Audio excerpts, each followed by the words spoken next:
That's my baby. I'm dying. That's my baby. We're going at it at 110%. I just want 5 minutes of happiness, please. Just give me 5 minutes. And they scored. They did it. Left. What the hell was that? Oh, yeah. What the fuck are you talking about?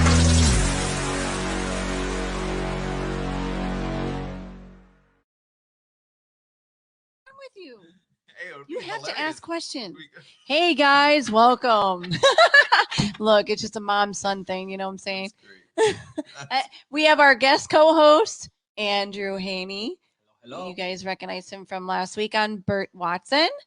I have great show lined up for you guys tonight. Let me tell you, we got some live music. The first time ever you'll ever hear, well, you shouldn't say ever hear, but his debut, he decided to debut on our show today, and that's Brody Manson and Sean.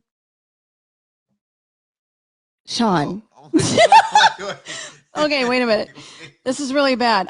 You have to excuse me. I'm very bad with new names. So hold on a second. Let me think here. Give her a second. This is bad. This is really bad. Look, I told you guys I was not professional, and I will make mistakes. Sean Harp. Sorry, Sean.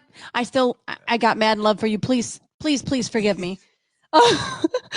And so the name of their band is Shotgun Savior, and I'm so excited. No, that's not what it is. Why am I getting this all mixed up? I guess I'm really nervous today. I don't know why. No, I did that right. It's really. Shotgun Savior. I did say it right. That's the name of their band. It's the two guys. We had him on once before on our show a couple of weeks ago. He's decided to debut 2 brand new songs never released on this show. Yes, you heard it. This show. Yes, this show. We got the exclusive. And then we're going to have Pat Militich. We're going to talk to him for a little bit on the last hour at 7 o'clock Central Standard Time. I want to thank you to all the people who are following the show and have liked and shared the show. We are almost to 500 likes on Facebook. Keep sharing. We're about 99 away from a giveaway. I might be a little more generous and do 2, maybe 4 giveaways. I don't know. But you can win a show t-shirt. And I also wanted to say, Destin, you're marvelous. Oh, I know. I know this. So we've got some great themes lined up, and I'm really excited to have Pat on later. So we're going to talk about his history. If you don't know who he is a UFC Hall of Famer. He's been in the fight game for a long time. He's broadcasted for several different events. We'll get into that later on the show. So you guys stay tuned for that. And then our guest, look at him. It's our guest host, this guy. When are you going to start, training for MMA? Oh, I've been doing my little. That's the year. I've been doing my thing, in my house since COVID. But no, I'm ready to start kicking it off, and I'm ready to talk to you and see what we can figure out, and talk to some people and see if I can make another run at this for fun, and have fun doing it. Yeah. Oh yeah. I feel like you're so far away. How does he sound, guys? Is he far away? He's going to use his big boy voice.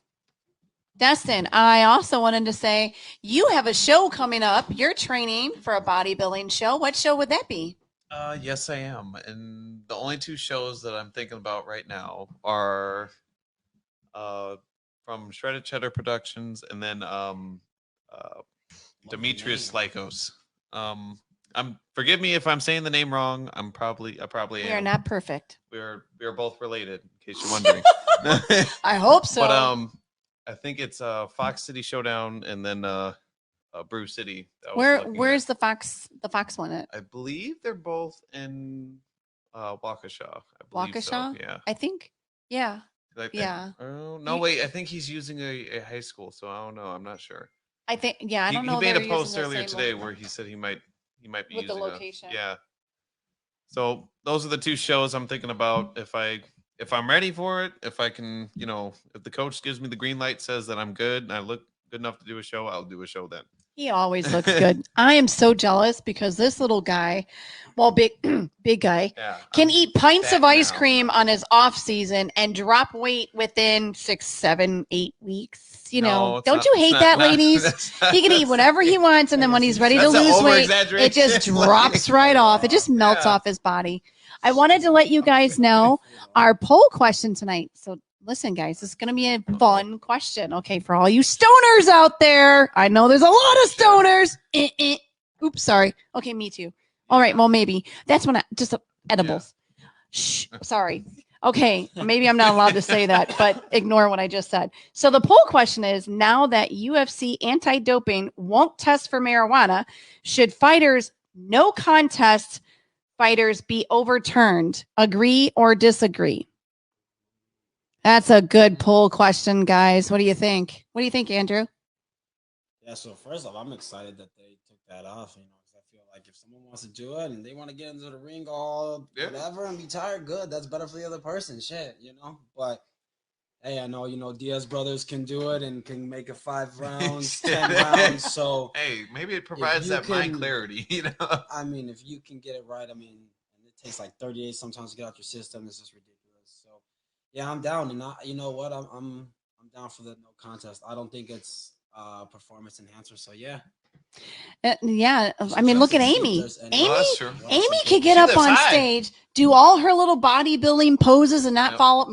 There's no way in hell if she doesn't. I know some people that wouldn't be able to do that. They'd fall over, high. or they would not be on point. Like Amy is freaking on point. That girl is like a master. It's weird how she can focus while being high. Like, I have to say that because it's just recently been like that, I would have to say,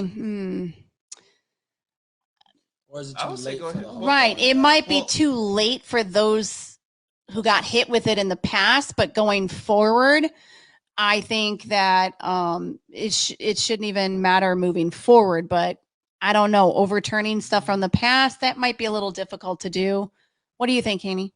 I'm gonna see. I call him Haney. Big ones. I'm trying to see which big ones we've. Well, you had. Because of that. Well, you had. Well, I don't think Jessica Evil Eye. Was this? There was that one point. Like right before the show, or like. No, right they've Shaw's office. That's what I was wondering, or because it stays in the system for quite a while, so I'm like, okay, so anybody who smokes at any period of time, you're screwed, right? Man, and that's just a pizza. That's like a hair. Yeah, that's why I was wondering, how do they know, they smoked just before, or yeah. Okay, so I'm trying to read because I'm blind as a bat, but what does it say? Michael said. Matt. In heaven with this change. Yeah. I don't know. How can you? And I don't know how smoking a joint in the lobby as they're walking out to the. It's. I've been at places where we took a shot right before the fight because it's calmed me down. I've been at that point, like, man, this is a lot. People are cheering. That's why I feel like that would posters. do. I feel like it would just help you focus. Like I said, I don't think someone's trying to smoke.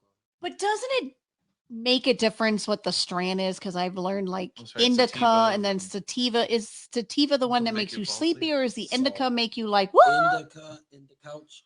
In the couch. Oh, I like that. Indica in the couch. Put you in the couch, and sativa will keep you up and going. Oh, so sativa speed. Now, don't get that twisted. If you smoke 5 blunts of some sativa, it's gonna put you on your ass, guys. So okay, all right. So let's not get crazy. But you're not gonna be up and around. You take a couple hits of some sativa, yes, it should make you want to go about your business. But those indicas are supposed to be more THC and all that good stuff. But yeah, so yeah, indica in the couch. In the couch. Learn I like every it. day. In the couch. I'm so excited. Not gonna lie. So I did not know the difference until you just said something. I'm like, wait, what? And then I knew one made you tired, one made you. So is it just 2 Then strands? Hybrid. Oh well, we're not going to go into the 30,000 hybrids because I know there's purple, there's hydro, there's all kind. Well, I don't know those things. Yeah, you don't tell talk me what? No, look, back in the day, okay. Anyway. Got around. New world nowadays. anyway, guess I'm so excited because we have Brody. Brody is available, and Sean. Oh yeah. You guys are in I'm for looking it. If forward you've to been that. watching. I am so I'm- excited. We got to see the sneak preview. We did a sound check before you guys all came on, and oh my god, I wanted to get up and get to dancing because it But sounds so I- good. I it's missed fire. out. She still I missed might. out. You guys won't. Yeah. possibly This see will it, be my but first she time might with you be guys. out. You guys are in for a treat. Yeah, no, and just like last year, they did a lot of the virtual like stuff for all these. You guys will be in for a treat. You guys will be at a show. This will be legit live. This you haven't heard this Okay. before. This is raw. This is very exciting. Raw, So, unedited. I was excited. It's- Then I heard that, and I was like, oh man, It's gonna be good. It was rocking. Let me tell can we you. just keep it going? Yeah. Just start the show with it, you know. Where is Brody? Where are the guys at? Yeah, let's get him Where on are here. you, shotgun saviors? Where are you? What are we doing here? There we go. There you Hey! Wow! go. All right. There we go. I'm so excited. So let's go into a little bit of a history here. How did you two meet? How did you guys get together? How long have you been? We were at an Obama support rally, and no, that's bullshit. That's all. Actually, I am known under many names. I have multiple personalities, and they're all schizophrenic, and they're all bipolar. So some of you may recognize me from the professional wrestling world as Goth Black. Tonight, the other side of my evil, twisted, fucked up personality is taking over. Brody fucking Manson. I am here with the king of the sixth string, Mr. Sean Z. And we're part of the band called Shotgun Savior. We are America's last great rock and roll band. In the tradition of Aerosmith, Kiss, Van Halen, we continue to fly the flag and make good quality rock and roll for American patriots to rock the fuck out to. I fucking love it. I love it. So And how? this is something we ask everybody to do, is to take a shot, because the more fucked up you are, the better we sound. That's a fact. Oh, So Rachel, Raging Rachel, this is for you, you hot, sexy beast.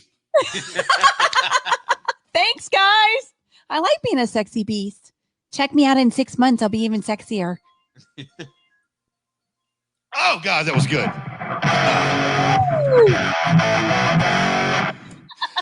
I fucking, oh my God, stop it. I So love this it. is our, I wanted to tell everybody, this is me and this guy. This guy has put up with my bullshit for a year, and I'm not the easiest motherfucker to deal with. I'll go ahead and tell you, I am not. We have a Simmons-Stanley kind of relationship, and you can guess who the fuck is Gene in this motherfucker. But anyway, he braved the storm, and I decided after 25 years of wrestling, little known fact, way back in the day before I ever put on a pair of tights or laced a pair of boots, I was a hairband guy, man. I was, believe it or not, hand to God, I was a dead ringer for Nikki Sixx, so much that I fooled the band Judas Priest into thinking I was Nikki Sixx. That's another story. He was there. True story. Nonetheless, I signed his sister's boob because she thought I was Nikki Sixx. But, you know, I digress. Can I get your autograph? And so I go on, man, and I'm, you know, I'm playing in hair bands, and I'm this. I look like something I'd fucked the night before. You know, I mean, you know, makeup, lipstick, big hair. You know, like some kind of drag. Because I'm 6'4", been 6'4" since like fucking kindergarten. You know, and I'm 160 pounds, lace up crotch leather pants with the eyeliner and the black nails. And no shit, I'll send you a picture, and you'll be like, this motherfucker here. But anyway, so long story short, my dad, Rod Price, my uncle, Stone Cold Steve Austin, decided to follow my family's footsteps and become a professional wrestler. And thank God it worked out, and I had a successful 25-year career. But during this process, I met so many people in the entertainment industry. I grew up in, out of Louisiana into Georgia, and I'm friends with the Georgia Satellites and REM and Collective Soul and all these guys way before they were famous. And I had a friendship with these guys, and they kept saying, dude, you got to get in a fucking rock and roll band. You got to start a band. And my friend Chris Jericho, who fronts the band Fozzy, who is fucking awesome, said, a wrestler fronting a rock and roll band? That'll never work. But anyway, so I said, you know what the fuck, man? I got so much interest from so many people in the industry that can make wheels turn. And I said, you know, why not, man? I mean, Chris is doing it and he is fucking it up out there with Posse, man. They're fantastic. And I said, why not, man? I still play music. I love it. Why not go out there and rock and roll and really bring back some ass kicking, good American foot stomping, whiskey drinking, joint smoking, fucking rock and roll, you know? So that's what I decided to do. Sean signed up. He's now under contract and has no choice. He has to deal with me. So tonight, for the first time ever, we wanted to debut. This thing has been in the works for a year. A year? And Nobody else to heard it. debut our whole thing. Like tonight launches the fan site Shotgun Savior on Facebook. Tonight launches the whole thing. Our you know, promotional package is going out to a lot of people in the industry. You know, tonight we wanted to really kick it off, and your show is going to be the first time we have ever performed live in front of anybody. Me and this guy, the king of the sixth string right here, Mr. Sean Z. And we wanted to debut 2 songs. We're doing one called, what is it, Sean? Name of the first song? Southern Justice. And it's all about guns, God, glory, and run fucking by God roll, you know? And it's just an anthem. It's a raise your fist. We're not going to take your bullshit. We're not going to drink your Kool-Aid.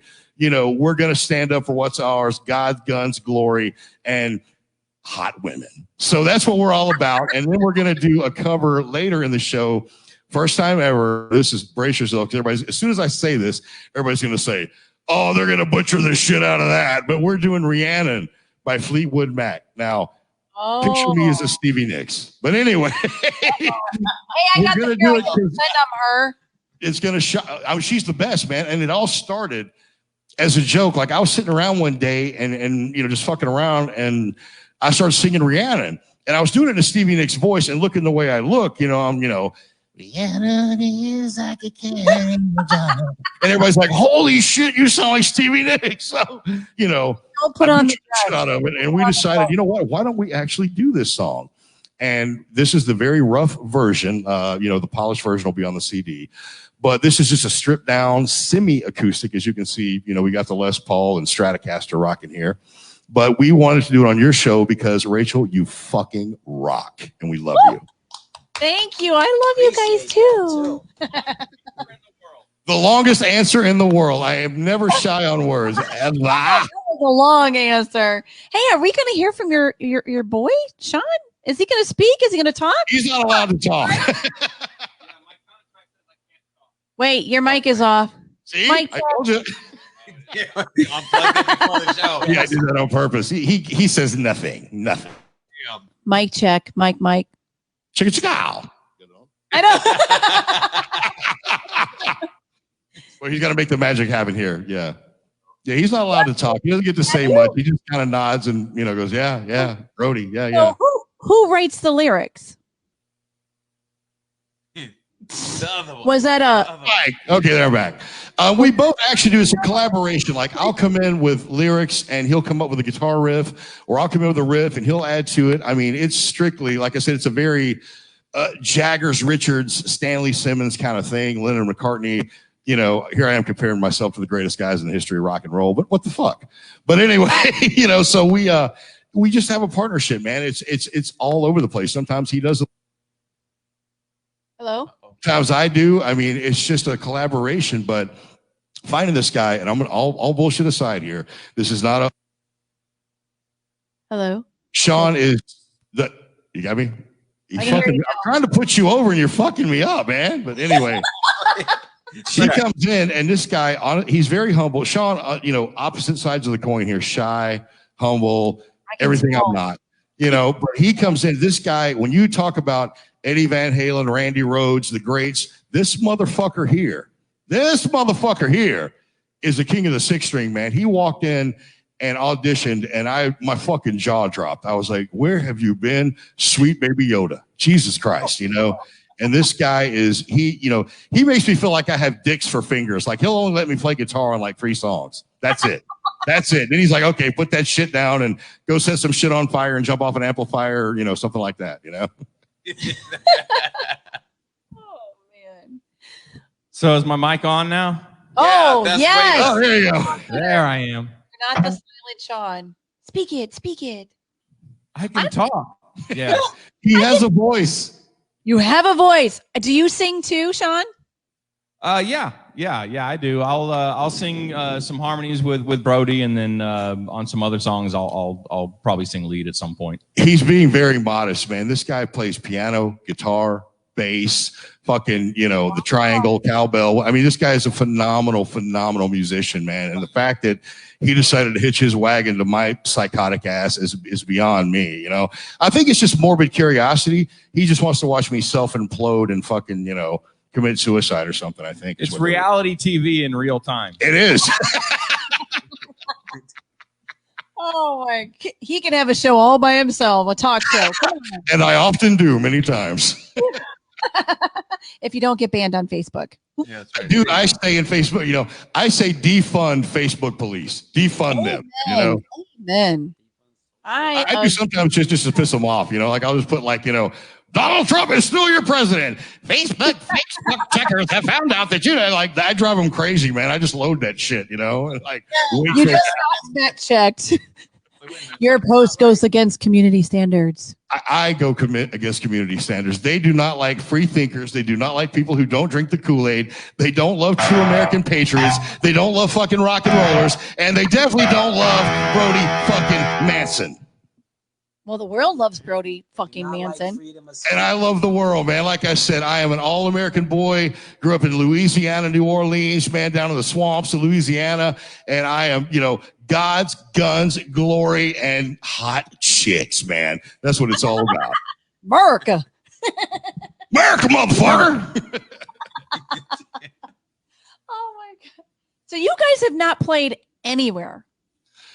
We've played with each other. I mean, that came out wrong. I mean, in this room, we've done quite a bit. In this room, we've done more than you can imagine. No, I knew wear dresses. I knew it. We started off, we were going to have a band, and we went through several drummers and bass players, and I fired them all because they were cocksuckers. They didn't want to step up and take responsibility and work your ass off. My work ethic is second to none. I didn't become a professional wrestler and be successful because I sat on my ass and slapped my leg and fucking walk around doing dumb shit. I busted my fucking ass. And I look for guys that bust their ass too. And we had bass players and drummers, and I kept firing them and saying, fuck this guy, fuck this guy. And a friend of mine who's a producer named Brendan O'Brien, who's produced everybody from the Black Crowes, the Rolling Stones, or whatever, said, why the fuck are you even fucking around with trying to find a live band until you play out? He said, you and this guy you got, Sean Z, is an amazing musician. Record the shit yourself, put together a digital packet, shop that shit, and then at that point, if a record company signs you, you can say, I want a bass player who is 6'2", long black hair, 6 tattoos, and they'll be like, okay, here's 200 of these motherfuckers. Pick one, So we did it all ourselves. We're keeping all the fucking money. Fuck them. This is Brody's 401k. Oh, fuck. Hey, it works. Look, Wrestling does not have a health plan. Professional wrestling does not have a health plan. I'm a drummer. I'm a drum girl. So do you either one of you play any drums? He can play better than I can. Now, he's a great piano player, guitar player, bass player. Drums, we're both about we can play like an AC/DC song between us, but if you play drums, there could be a little offer in there. I have the long hair. I think I would fit in. You would fucking fit in. If you lived in Atlanta, Georgia, you would be our fucking drummer. There's no fucking second guessing that shit at all. Plan B now. Right? Brody might not even fire you. I would never fire you, Rachel. Never. I fired everyone we've had. I'd be the first one we didn't fire, but Oh my God, you You're good enough. guys. You could stay. It's okay. So which song are you going to play first? We're going to start off with the anthem Southern Justice, which I said is just about raising your fist, man, rock and roll, not taking shit, standing up for what you believe in, being a true American patriot. And just like Southern Justice to me, man, is okay, if you do something fucked up like molest a child or hurt an elderly person, down in Louisiana, we got a lot of fucking swampland. And you can't dive for bodies or drag the river because of the gators. Okay, so at that point, Louisiana has the highest missing persons per capita in the world, because if you fuck up down there, you're taking a concrete shoe dive into the local swamp and nobody's going to give a fuck, So Southern Justice is all about standing up. You try to take my guns, I'm going to fuck you up. You try to hurt my family, I'm gonna fuck you up. You know, don't start none, won't be none. Don't tread on me is basically the overall mojo of this song, if you will. Don't play with the Southern boys. Yeah, you turn my mic up. There we go. Oh yeah, oh yeah. All right, we're about to hear this song. I'm so excited. You might see me dance, so don't trip, okay? Get up and dance. Let's dance. Shake your booty. Yeah, a little bit louder. All right, yeah. Am I clipping? Yeah, am I clipping? I'm clipping. Where's Check one. Check. Let's do this. Let's do it.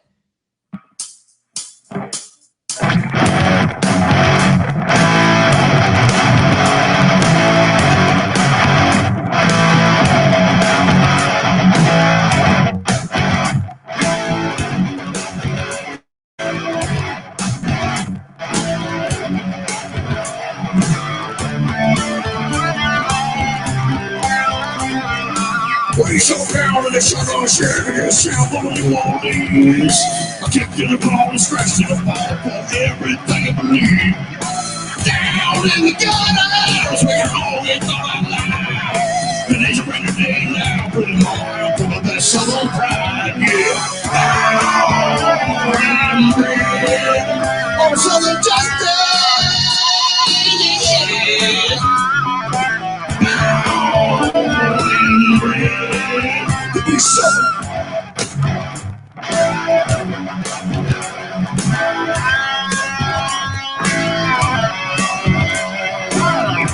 Pour it out, and maybe two not pour it too. That's how we're always living life. That moment like straight 100 proof. Or you want to step to me? I said, son, you better think twice. I'm a shotgun slinging full driving motherfucker. A country boy dance a vibe, yeah. I'm second justice, yeah.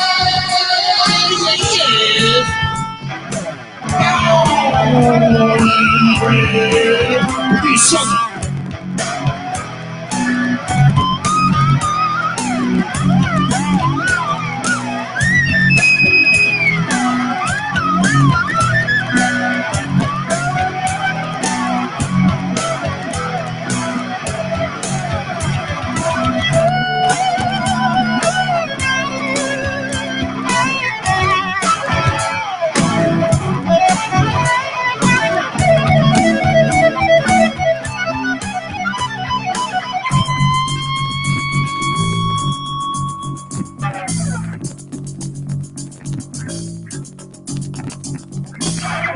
Coming on, yeah, you feel it coming on so strong. It's like a power on this guy. Won't need you alone. Baby, you come crawling, say you wanna try. All I got to say to you is one damn your hand, yeah. I'm saying just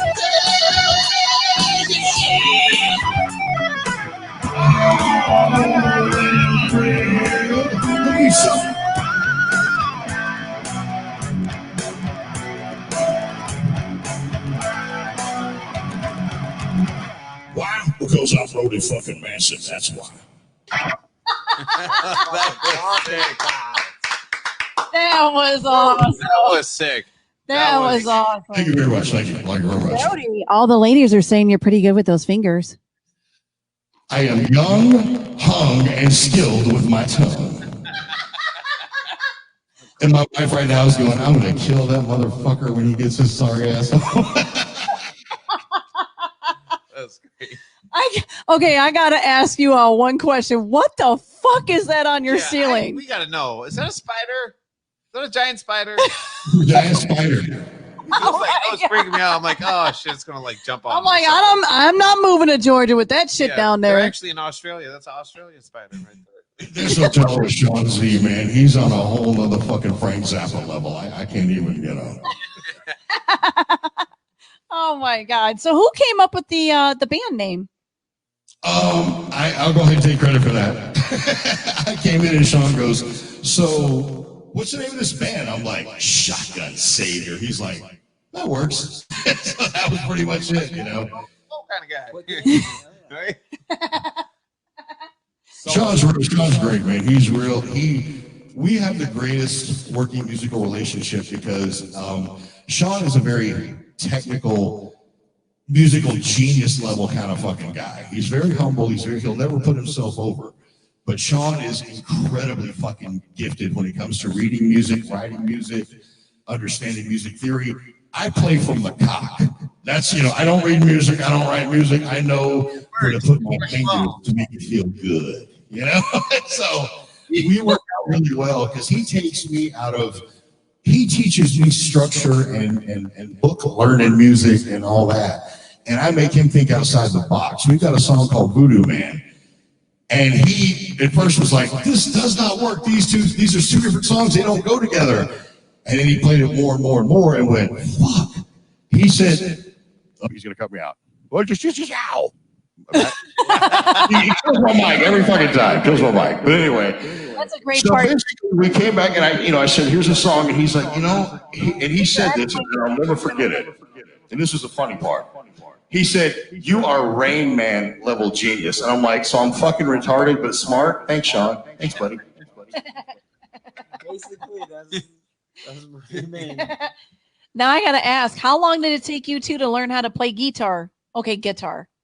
I started when I was 7. My grandmother brought me an old Stella Harmony acoustic where the strings were like 3 inches off the fucking neck. And I played along to Kiss albums. Kiss Alive 2 was my first record ever. And I was about, like 6, 7. And I thought they were superheroes with guitars, man. I mean, Kiss, old school Kiss is my shit, And Sean loves them too. And that's where I started playing. When did you start playing the Git Fiddle there, Sean? Forgot his mic. See how he is? My microphone. I was about 12, 13 years old, self-taught. You soft? I mean, you self-taught. He's soft-taught. You're soft. Sorry, guys. I soft-tossed the guitar. He soft-tossed it. So, hold on. I got to I put him on the spot. Turn that bitch up and rip a solo real quick. You got to hear this fucking guy. Okay. Let's see what you got. See, I put him on the spot.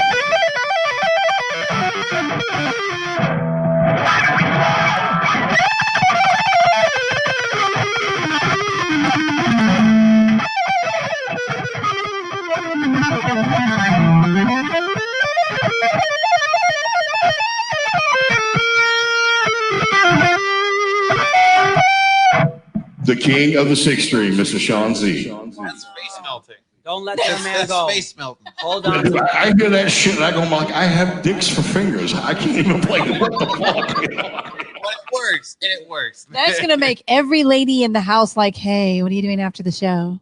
That's like, he does all that shit and I'm just over here like, that's all I can do, It works. It works well. That's awesome. You guys bounce off of each other pretty good. That's pretty awesome. And It is honest to God, We man. have a really good time. We have a great time, and honestly, years ago when I was in hair bands, like I said, it was just a never-ending cycle of bullshit and guys with drug problems and stripper girlfriend problems and all this shit. And, you go away from it for a minute. I was so blessed to have a great career in professional wrestling for 25 years and still going strong. As strong as I can with this bullshit flu going on. But anyway, so, I met Sean, and he's from the same background. We both love Ozzy and Crew and, all these bands. And when he came into audition that day, I had a drummer and a bass player. Bass player was phenomenal. Drummer was a meth head, so that didn't work out. I fired him. But anyway, Sean came in and just started ripping this shit. He's like the nicest guy, man. He's like the most quiet. And I'm like, with my big fucking mouth, I gotta have somebody like that, man. Two alpha male personalities in this band will not fucking work. No. I got to ask you a question, Brody. And actually, this question is for both of you guys. We have a poll question, and I just want to know your thoughts since. Brody, you were in wrestling. You've been in wrestling, pro wrestling for a long time. Long fucking time. The poll question is, and I don't know if they drug test you guys the same way they do UFC, but the poll question tonight is, now that UFC anti-doping won't test for marijuana, should fighters' no contest fights be overturned? Okay, the thing is, and I am a firm believer and supporter of legalization of marijuana, okay? It says, if you want to go back to ancient, old school in the Bible, take every plant and fruit and use it and all that. I mean, I can't quote scripture, but, it's basically saying, pot, dude, it's got so many medical purposes that are positive. It's got so many. I worked for years before I got my contract as a wrestler in ball and a bouncer. Never in all those years have I ever met a violent pothead. Not one fucking time, not ever. I have met many violent drunks. And that's the fucked up part. Like, you can go and buy as much liquor as you want and drink yourself into a fucking coma, but God forbid you smoke a fucking joint. It's bullshit. I think it should be legal everywhere. What's the difference in melatonin and weed, man? I mean, and here's where I show you that I'm actually not just a big old hunk of meat. I've actually got some brains up here in this fucking, bear trap. Many, many years ago, weed was made illegal because a politician back in the George Jefferson day, or George Jefferson, see how fucked up I am, the George Washington days, decided he owned paper mills. He owned 3 large paper mills, and they were trying to make hemp legal because for parchment, for rope, for all these different things. And because it would have put his paper mills out of business, he decided to lobby to have it made illegal. And you can Google that shit. I mean, and that's why weed has been illegal all these years, because some corrupt cocksucker fucking Democrat politician decided that it would ruin his business, and he had it outlawed. And that's the way it's been ever since in most states. And it's just, once again, Ronald Reagan said the smartest thing I've ever heard. The most feared words you will ever hear is, "Hi, I'm from the government and I'm here to help you." Yes. Yes. I actually really liked Ronald Reagan. There need to be more of those guys. I mean, his wife was a raging bitch, but I liked him,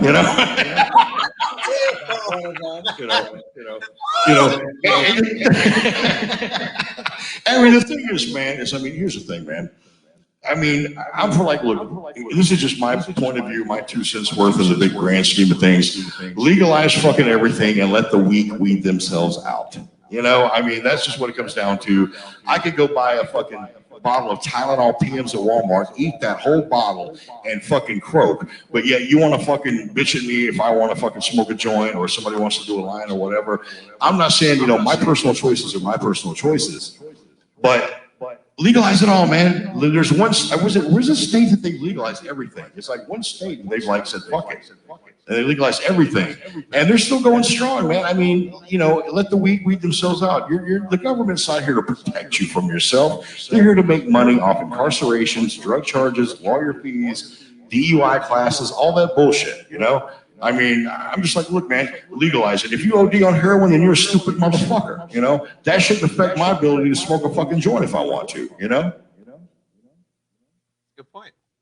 So Greg said he disagrees to the polls, so he kind of fuck him. I'm just no, he disagrees. He said you can't live in the past, just speak up and move forward.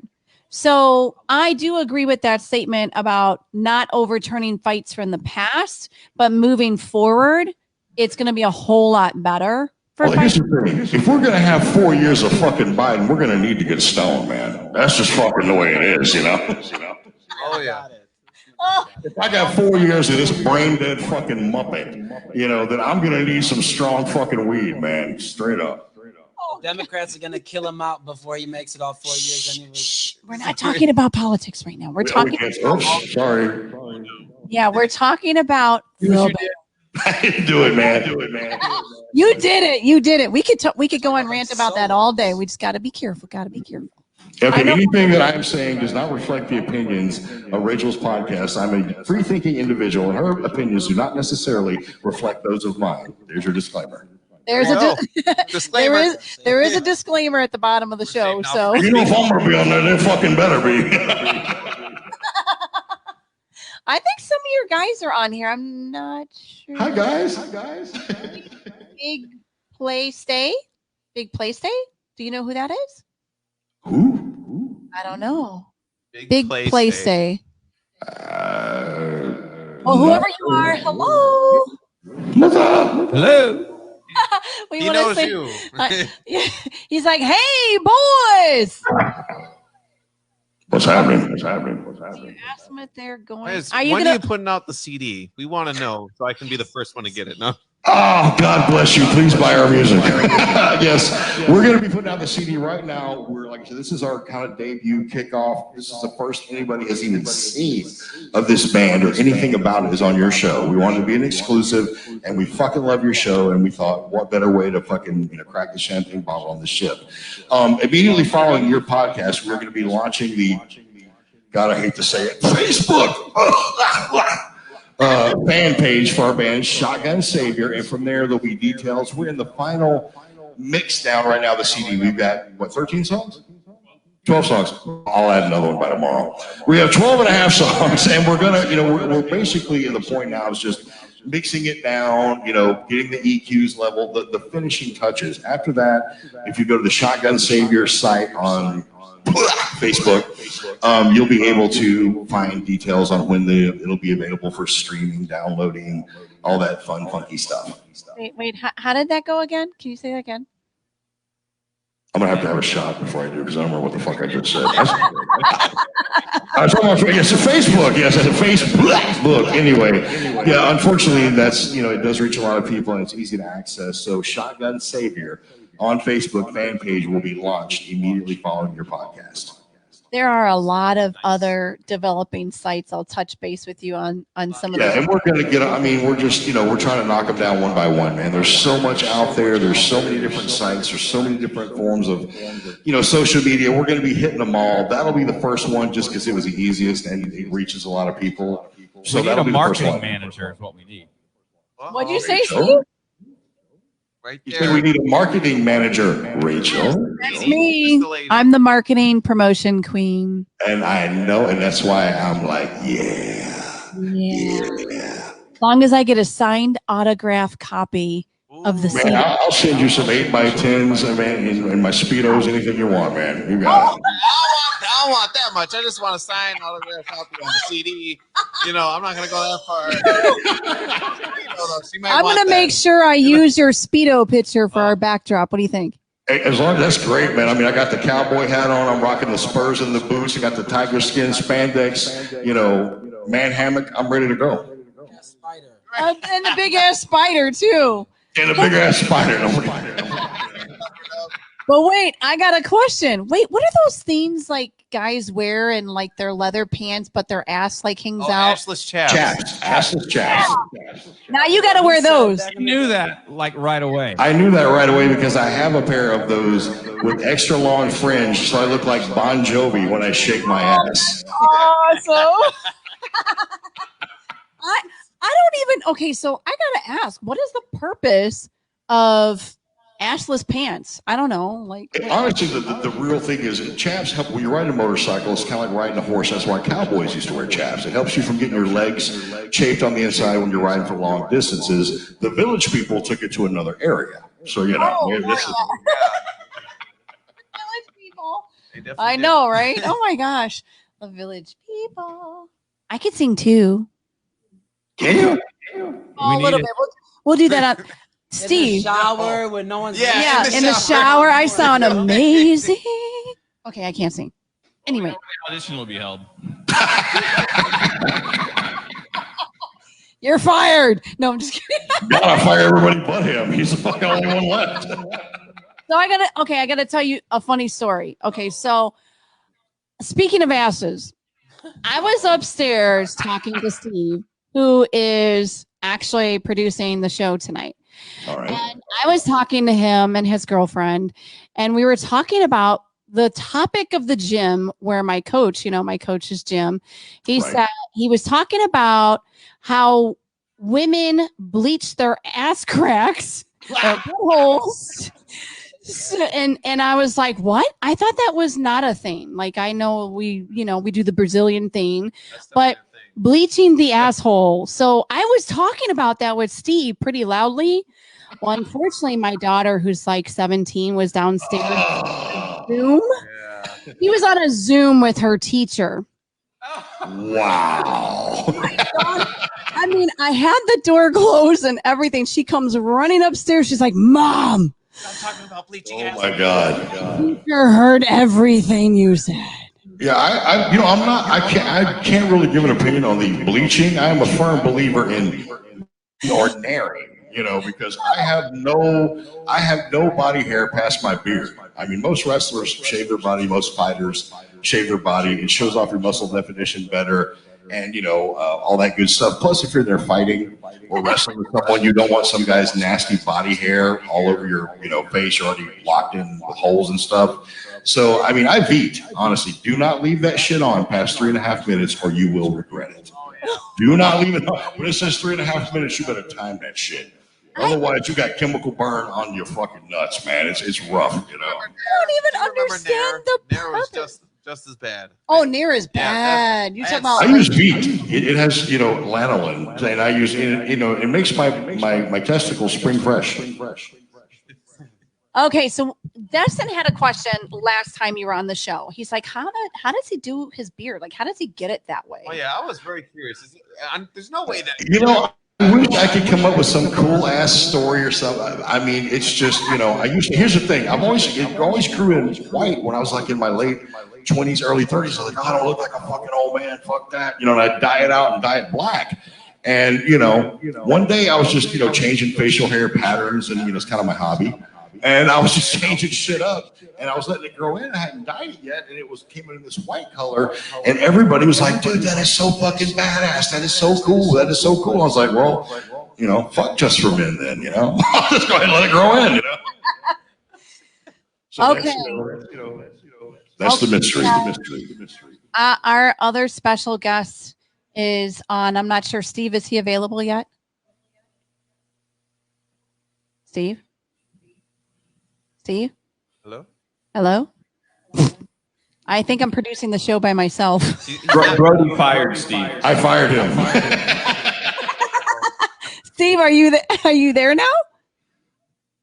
You can talk, but you're silently not moving your lips somehow. Are you there? Okay, so my next guest, Brody, yes. I would really like for you guys to stick around because I think you guys will have a lot in common with Pat. Yeah, he's not here yet. He's not here yet? Oh, okay. Oh, yeah. Okay. See how it is. Yeah. So what I was... You still got, I think, he's supposed not another we still 15 got minutes. Song, so that's what I'm saying. You guys still got like 15 minutes or so. Okay. You want to do the other song? Yeah, of course. Have at it. Have fun. Well, then. Holy shit. Here we go. Just for one, I want all of them. We want them all. We want all 12 songs tonight. No, this is a cover to the Fleetwood Mac. This is the cover to the Fleetwood Mac? Yes, this is Rihanna by Fleetwood Mac. And like I said, please drink heavily, do many hallucinogenics because we will sound so much better.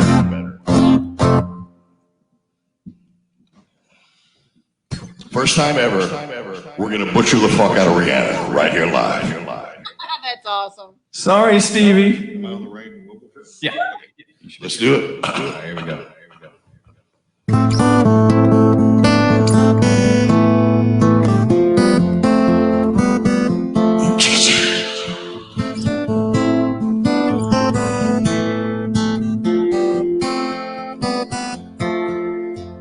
Rihanna rings like a bell through the night.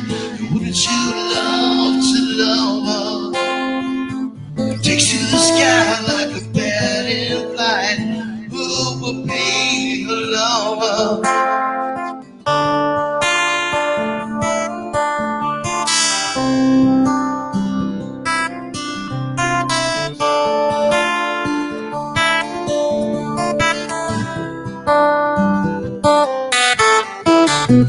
All your life you've never seen a woman taken by the whale.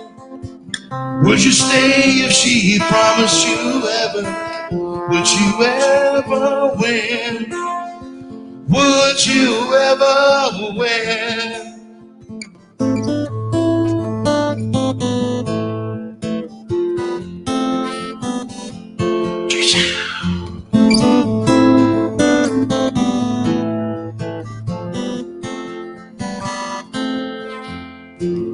She can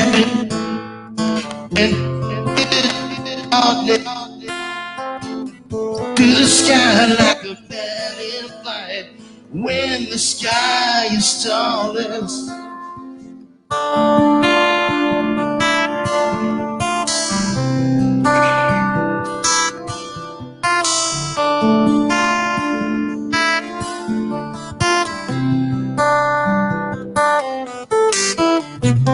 Real life you've never seen a woman taken by the wind. Would you stay if she promised you ever? Would you ever win? Would you ever win?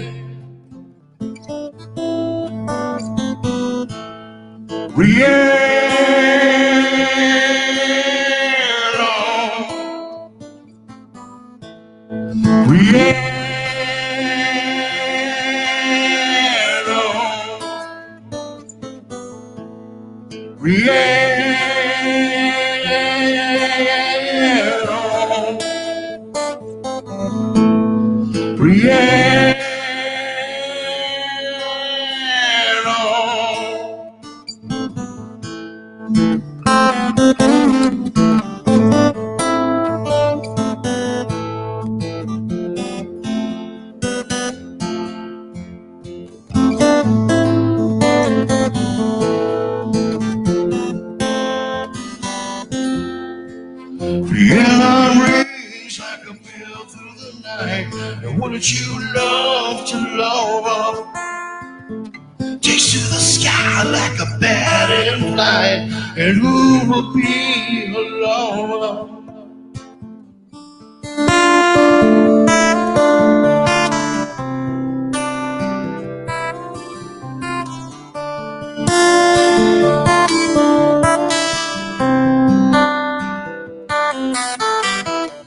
We're all your life you've never seen a woman taken by the wind.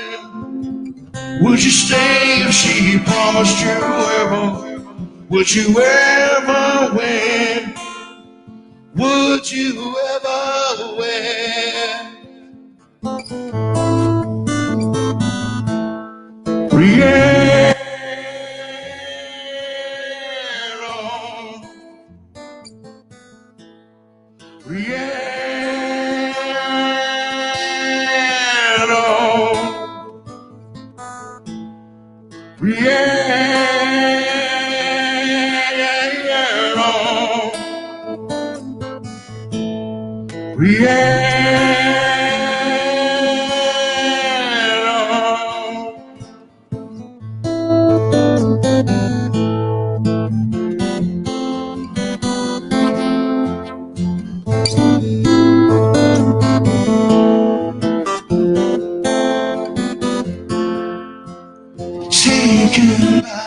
Taken by the sky.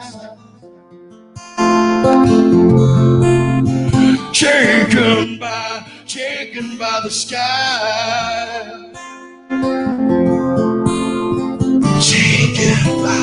Taken by the sky.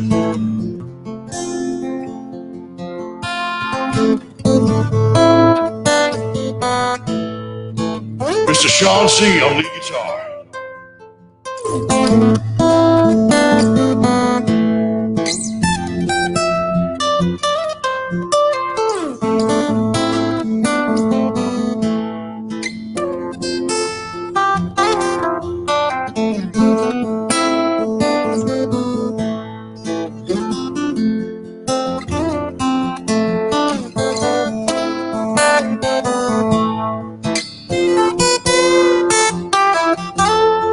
Dreams are mine, love's a state of mind.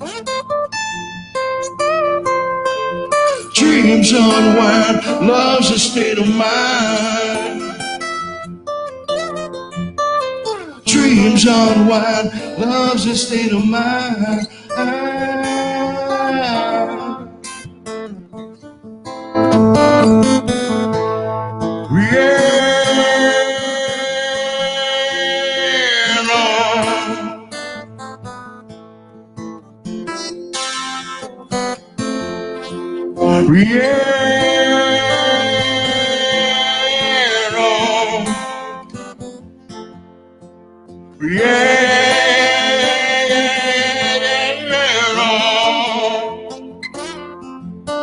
Beautiful.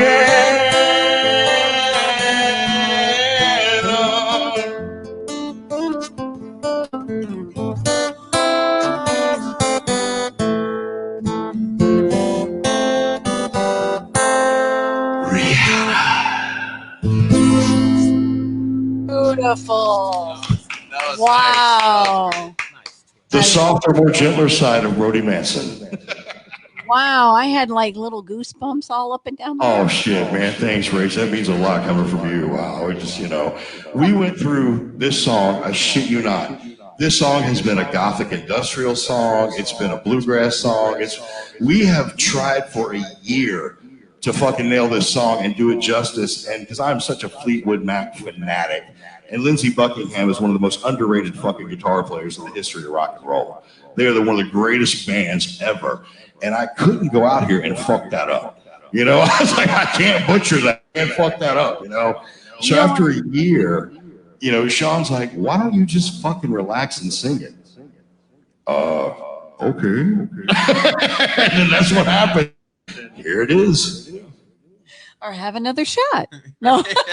That's actually what did it. We had about a fifth of this fancy booze here. I don't even know what it's called, but it's like $85 fucking a bottle. And I got this for New Year's Eve. I went into the liquor store, and there's this little Asian guy working there, and he spoke English. And I walked up and said, hey, man, I'm a Jack Daniels guy, Crown Royal guy, a Prophet 12, Conor McGregor kind of guy. I said, but I want something really nice. Me and my guitar player celebrating our first year, our first year together. And it's special. And, I said, but I want some really good hooch, And he looks up at me and says, you are the most intimidating man I have ever seen in my life. And I'm like, why can't I be the guy with the pretty smile with the kind eyes? Why do I got to be the big scary guy? So anyway, he's like, he recommends this stuff, and it's how do you say it, Sean? I can't say it. Dalmore? Yeah, Dalmore. It's got a deer head on the cover, and I'm a big old redneck, so I was like, well, there you go.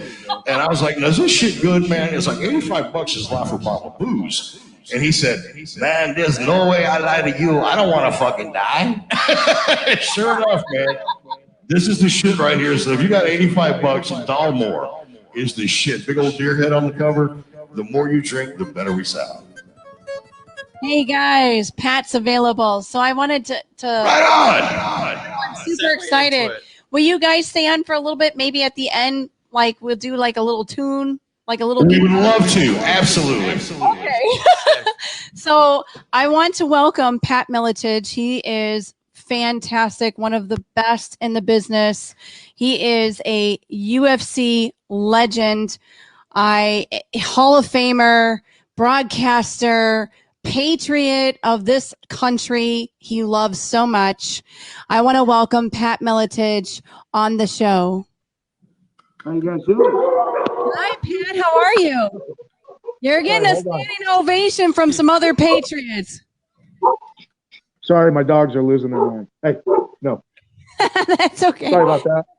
I have 3 dogs myself, so I'm quite familiar with the sound. I have 7 cats. 7 cats. Oh, I am so not a cat person. That's a lot of pussy. I am a crazy guy. My wife loves cats. We have 7 of them, all rescues, and you want to talk about Brody getting the pussy? Yeah, baby. So, Pat, I wanted to tell you this is Brody Manson. He's a professional wrestler. Who is your uncle again? Say it again. Well, I got an uncle named Stone Cold Steve Austin, and that's the bottom line, because my Uncle Steve said so. Oh, man, that's awesome. I was lucky enough to be on Steve's podcast a few years ago when I was out in L.A., man. He's an awesome dude. He is definitely, and that's what I tell people. They go, what is he really like? I'm like, what you see. What you see is really him. I mean, he turns the volume up on his personality for TV a little bit, but he's really just a good old boy from Texas that loves to hunt and drink beer. That's really Steve. Yeah. Well, that's pretty cool that you're his nephew. That's pretty badass, man. Well, my dad is also, my dad's Rod Price, second generation professional wrestler, and my whole family's just chock full of wrestlers. And what's funny is I know your career in MMA and what you've done, and dude, you're a freaking legend. I'm just honored to be fucking talking to you, man. Holy shit. I'm fanboying out over here, man. Shit, But, I started off in MMA and got recruited into professional wrestling, which is kind of weird, but whatever works. Pro wrestling's tougher, man. Dude, people don't understand. Like, you fight and you train for a fight and you fight, and it may be a year or two before you have another one. Wrestling, you're out there 4 nights a week. I had the privilege of meeting Randy Couture, and he said, "Dude, I got nothing but respect for you crazy fuckers. Holy shit, you guys. I mean, that's pounding on the body. That that's the thing. Is, I mean, Jeremy Horn was one of the few guys. He would fight before modern day MMA came about. I mean, he would fight on a Friday night in Nebraska and then fight on a Saturday night in Minnesota. And he'd do that for years. He did that. That guy's a badass, dude. He makes me look like a Girl Scout. Jesus Christ. He is very, very tough, but you'd be surprised when he trained with me early on, he would come to the gym with a 2-liter of Mountain Dew and he would drink that between rounds.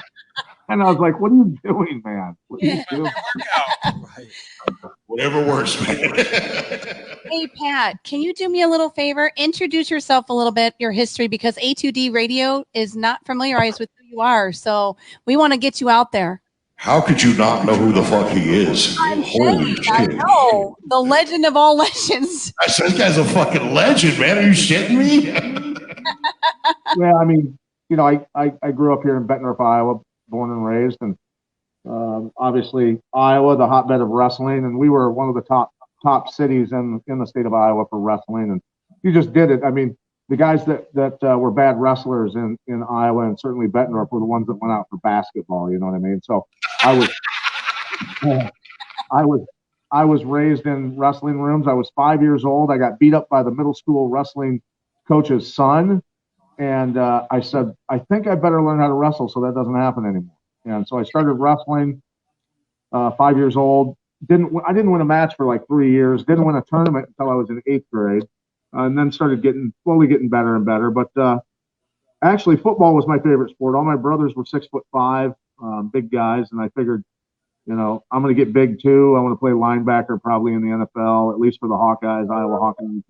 And I didn't quite keep growing. So I went to college for a little while, was wrestling in college until my mother got sick with heart problems, went home to take care of her, and started working 3 jobs. I was pouring concrete during the day and bartending and bouncing at a couple clubs at night, and decided that, it was by accident, actually. I guess there is really no accidents. Everything happens for a reason. But one of my bosses with the concrete company said he was a black belt in karate, and he was originally from Kentucky, kind of had a twang to his talk. He goes, "Hey, Pat," he goes, "Man, a karate man beat up a wrestler any day." And I go, and this is long before the UFC. And I go, "I don't think you've dealt with an Iowa wrestler before, bud." And he goes, "Well, lunchtime, let's go out there in the field and let's find out." And I go, "Yeah, as long as I don't get fired for it." He goes, "No problem." So I double legged him real quick and slapped him around a little bit and let him up, and then took him down again, and he couldn't do anything to me. So he gave me a free week lesson to a kickboxing karate gym. So I went there, was learning how to do high blocks and low blocks, and I'm like, man, I boxed when I was younger and wrestled and played football. This is not my speed at all. But then on Friday in that gym, they had black belt sparring class, and these guys were getting after it. They were beating the shit out of each other. And so I said, all right, this is for me. So I signed up there, got pretty good at kickboxing and Muay Thai, and got a black belt in karate, all that good stuff, and was doing a little bit of judo and stuff. And then all of a sudden, the UFC came along, and I went, holy shit, they just actually created my sport. So I started focusing on submission grappling and everything to kind of round out my game, and kind of that's where it started. But I was lucky to. We got 95 kids put on into televised careers. I think 12 world champions. Retired from coaching just because I was so busy doing TV, and I climbed that mountain, so to speak, right? And I've spent a lot of years training law enforcement and military as well. That's some of the most that and teaching kids are my favorite activities, to be honest with you. Hey, Pat. Obviously, yeah. I am so excited to have you in the show. I just wanted to tell you that. But let's find out a little bit. How many fights did you have in the UFC? I don't even know. Like 10, 12, something like that. I was 8-0 at one time before injury started catching up to me and stuff, and I kind of started falling apart a little bit. But yeah, I held the title for about, I don't know, 3.5 years, something like that. So, and then obviously Matt Hughes beat Carlos Newton, took the title back to our gym, and then Robbie Lawler had it for a while. So 3 guys from my gym, 2 guys that I trained. Also won that welterweight title, and so that was pretty cool. Yeah, Matt Hughes is no joke, man. Matt Hughes is a bad boy.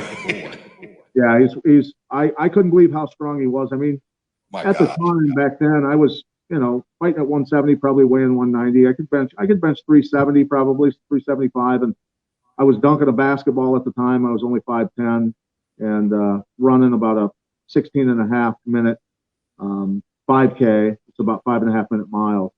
And so I was in incredible shape. And when I wrestled with Matt the first time, we did takedowns to submission grappling.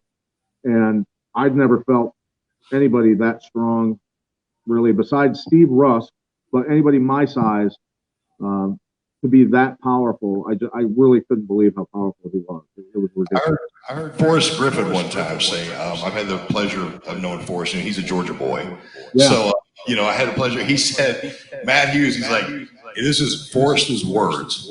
He said, Matt Hughes is that country boy working on that truck out in his front yard that will climb out underneath that sumbitch and whip your ass.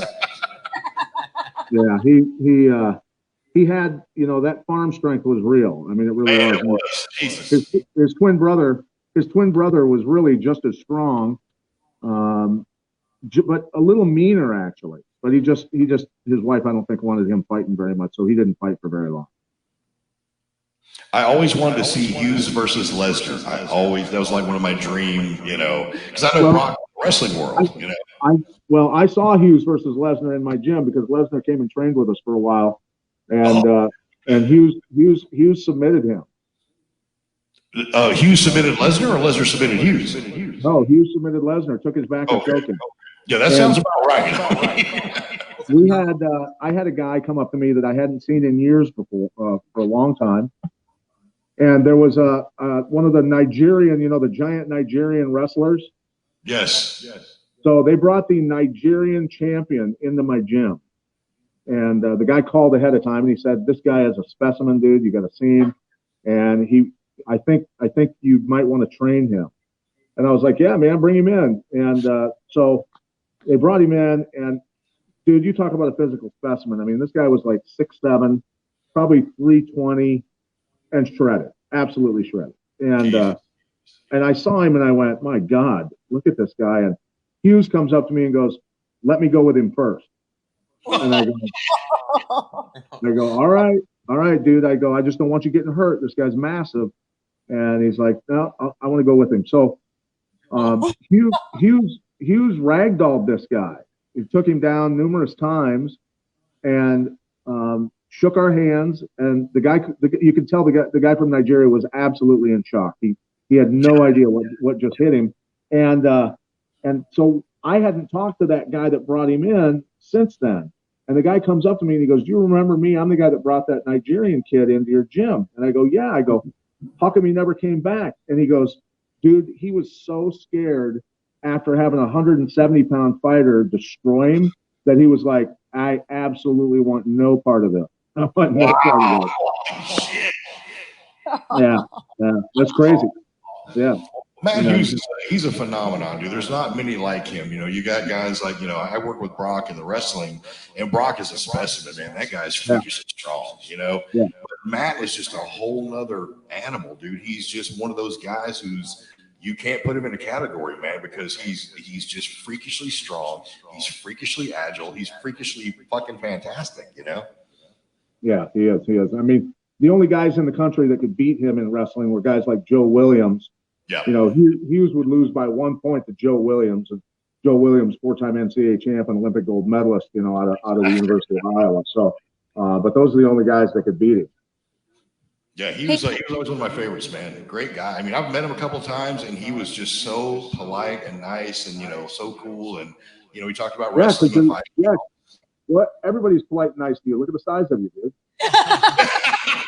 Well, this was funny, man, because like it's weird, man, because I've met a lot of fighters in the wrestling industry. You know, we go hand in hand. You know, and we all go to each other's shows and all that. And I'm 6'4", 325. You know, and I'm I ain't gonna say I'm shredded, man, but I'm pretty fucking solid. I got a 500-pound bench press. You know, that's a tad bit of weight. That's a tad bit of weight. It's weird, man, because it's like in wrestling, all they ever told you was get bigger, get bigger, get bigger. In my day, now it's you can be a gymnast and weigh 125 pounds and do backflips and slap your leg and whatever, but it's not the same sport it used to be. You know, when I was, they were like, "How much do you weigh?" I'm like 250. Like, we need you at 300. I'm like, holy shit. Yeah. We got a question from the audience for you. What's that? We have a question from the audience for you. Okay. Can you read it, Dustin?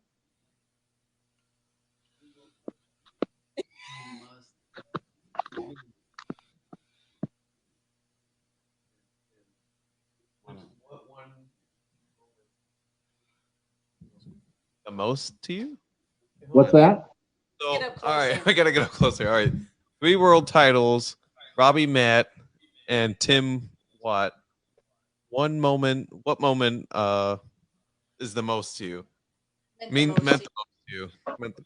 What's the biggest memory of fighting? It says Robbie, Matt, and Tim. So those three titles, 3 world titles, Robbie, Matt, and Tim. What one meant the most to you? Well, I would say this. Jens Pulver was my first UFC champion, and they all have unique stories. I don't think any of them should, to me, mean more. Besides the fact that I was just along for the ride to help them get there, you know what I mean?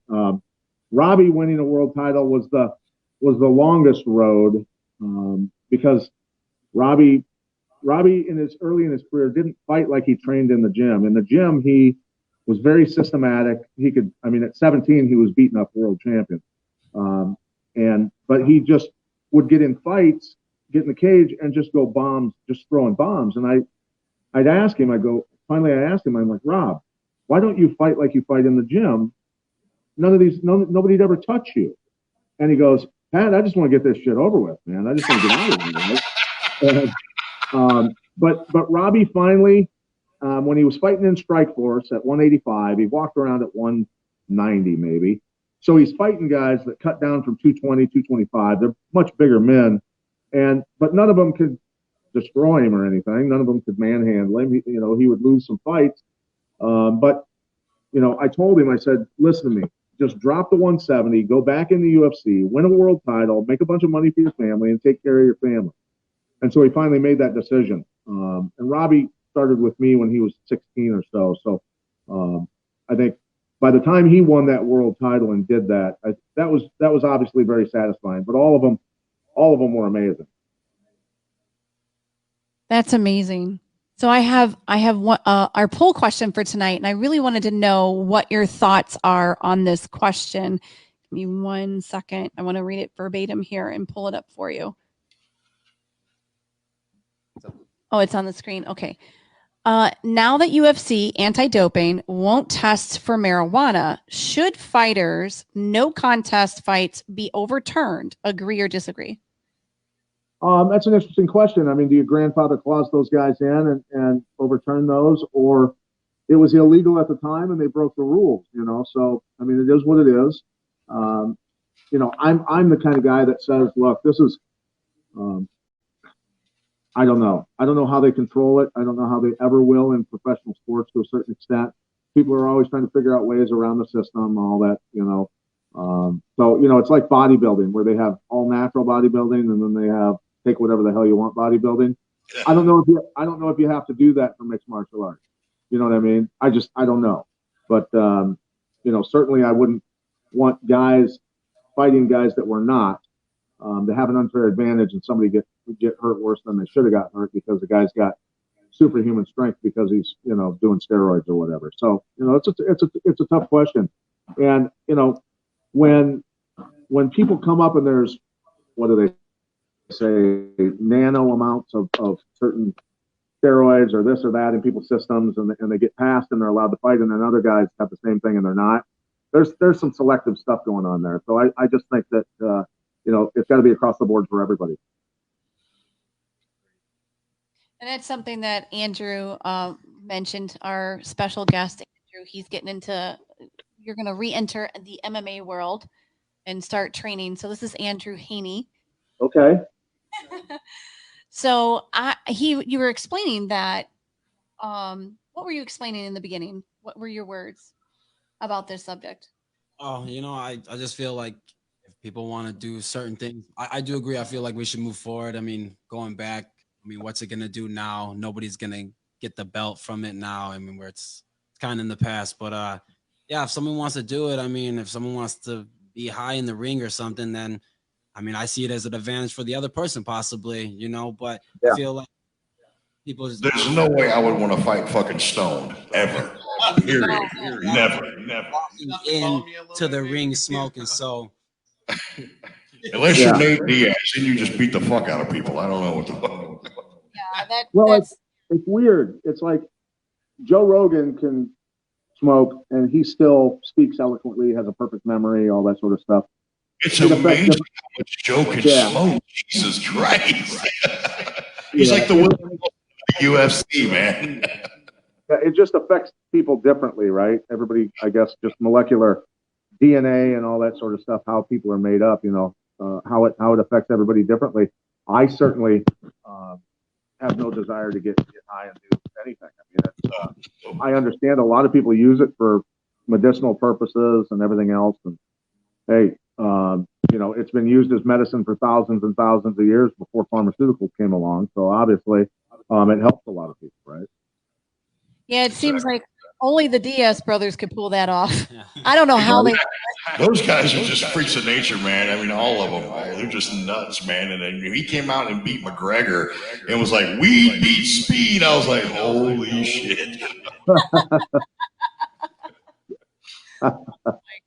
But I've taken a shot before a fight to, calm nerves. So I know people have different, things to maybe go into the cage feeling, not that the stress or that, the crowd's getting crazy, your face is on posters. So I don't think that you should be walking to the cage with a joint or a drink. But, like you said, certain people have certain things and you should be smart, know yourself. And like you said, you have no desire. So before your fights and before you came champ, I bet you were not smoking a joint. So no, I wouldn't touch anything, of course. So, I was just always training, I would fight minus any knee or shoulder or any kind of injury. I was right back in the gym on Monday training again. And, that's probably why I got, I was more prone to injury later on in my career, to be honest with you, was I never took any time off. I never took time off because I had to be back in the gym coaching and I had to be sparring with guys and wrestling with guys and doing all of that. So I just, for a decade at least, I never took a break. And certainly I paid a bit of a price for that, towards the end of my career. I can understand that. We don't have an off season. With pro wrestling, there is no off season, Right. Yeah. And one bad potato and you can be jacked, right? That's it, man. And that's why I was like, I know guys that I've worked with, I'm not going to say anything that they don't put out there themselves. Rob Van Dam, amazing athlete, phenomenally talented, legitimate martial artist, high as bat shit when he walks to the ring and will pull it off flawlessly every time. Wow. There's no way, man. I would be dropping people on their head. Some people can do it, like you said. Some people, it affects them differently. RVD, I don't think he's ever wrestled not stoned and has 5-star matches. If I went out there, I would trip over my fucking shoelaces and face plant.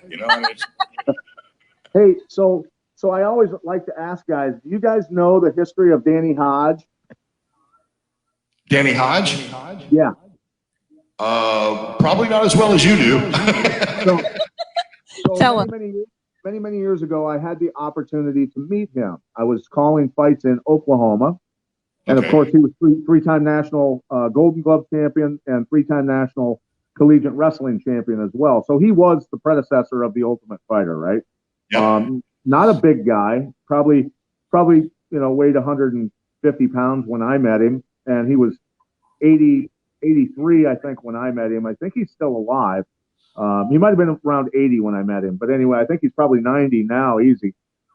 But so he had this grip, and he still has this grip where even huge guys like yourself won't shake hands with him if they know about him because he crushes everybody's hands, right? And so, and he's not a big guy. That he has big hands, but he's not a big guy. So what he would do, he still demonstrates. He will grab an apple and crush it, just crush it with his hands, smash it. And so when he was young, after his collegiate wrestling, he got into pro wrestling. And they were doing there was a radio show going on, a live remote from a hardware store. And so Danny said, pull in there. We're not selling many tickets at the Memorial Auditorium here. So, and it was in Texas. And they pulled into the hardware store and said, the new Unbreakable pliers are in. And so Danny and some of the other pro wrestlers went in there, and he walked up to the radio station guys doing the live remote, and he goes, where's these Unbreakable pliers at? And they go, right there. Just got 100 pair of them in. And he picks up a pair and he snaps them in half. Picks up another pair, snaps them in half in both of his hands, snapping them. Goes through the entire box of pliers and breaks them all by squeezing them, right? Yeah. And they're like, what in God's name, who are you? And he goes, I'm Danny Hodge. We're wrestling at Memorial Auditorium tonight. You come on down and watch us. And they sold the place out because of it, right? So, but when guys used to potato him, he told me, those old, the old cars with the metal door handles, right? Yeah. He would grab those. If the guy that potatoed him, he'd go out to their car and he'd grab those handles and he'd twist them off the car doors so that they couldn't get in their car. That's awesome, man. He's unbelievable. And that's Danny Hodge. The Hodge Award is the Heisman Trophy that's awarded to the best wrestler in the nation every year. Yeah, he was a badass, man, for sure. Just ahead of his time. Like a lot of the guys now in the industry, I'll say this: there's a difference between professional wrestlers and sports entertainers. Professional wrestlers are guys who are legitimate badasses. Sports entertainers are guys who pretend to be badasses. Right. I was surprised. There was a guy who handles basically for the WWE, a friend of mine, getting guys out of trouble, basically, right? He's kind of the handler in terms of that sort of stuff. And he called me up one day and he goes, will you do a self-defense seminar for the WWE guys? And I go, what? And he goes, I know, right? I go, what are you talking about? And I go, these guys are pro wrestlers. And he goes, a lot of them really don't know how to fight and they get messed with a lot, right? So, they want somebody to come in and teach these guys how to defend themselves. And I was like, yeah, I mean, that was right before COVID and everything, but so that didn't happen. But I found it just a little, it was odd to me. Well, the time has changed. Now you just have to be a gymnast and pretend to be tough and all that. When I broke into business with my family tree, you better fucking be tough. Between my dad, my uncle, and everything, it's like you better fucking be tough. But back then, Right. like it wasn't like it is now. There weren't wrestling schools in every strip mall. It was a very closed family kind of thing. You had to be related to someone, or you had to have a friend in the business. It was a very closed group. You weren't just like, hey, here's my money, I'm going to be a pro wrestler. That didn't happen. Now it's turned into a business, a moneymaker. So every guy opens a wrestling school and trains these kids, and they don't know shit because the guy doesn't know shit. It's like MMA gyms, man. I've been to MMA gyms where I'm like, who the fuck is this guy? What the hell? Like what? They just open it up and make a history for themselves, which is bullshit, And these guys get in there and it's a different mentality. Back in the day when I broke in, man, respect was a big issue, both in MMA and in pro wrestling.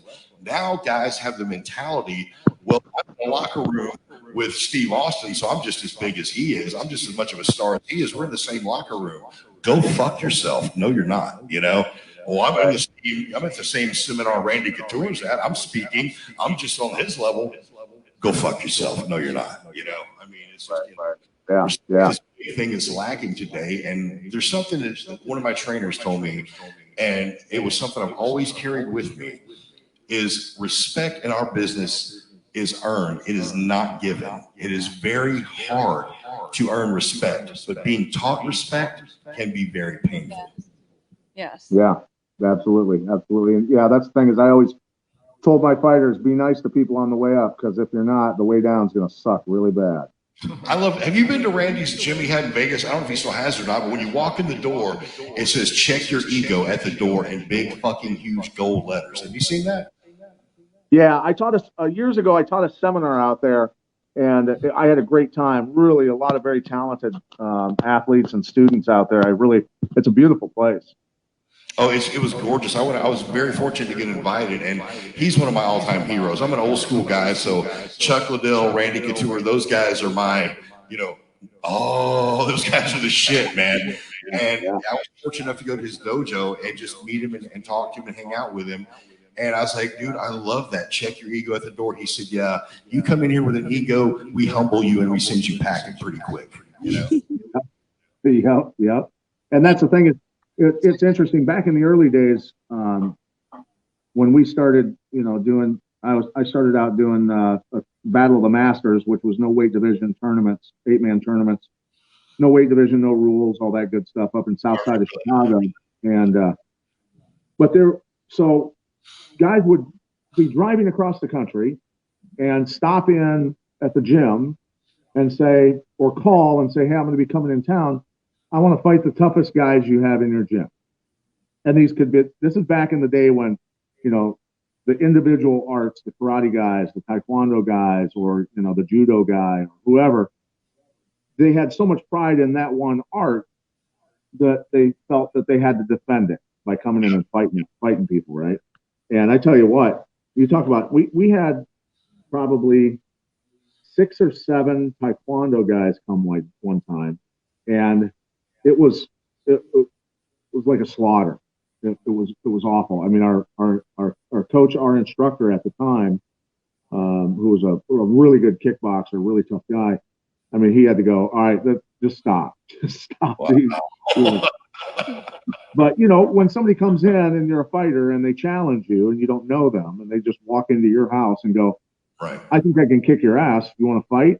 Well, you're a little offended by that, right? So you're going to fight pretty hard. Exactly. Hey, Pat, I got a question for you. Go ahead. I'm sorry. Speaking of, I don't mean to change the subject, but I do want to ask this.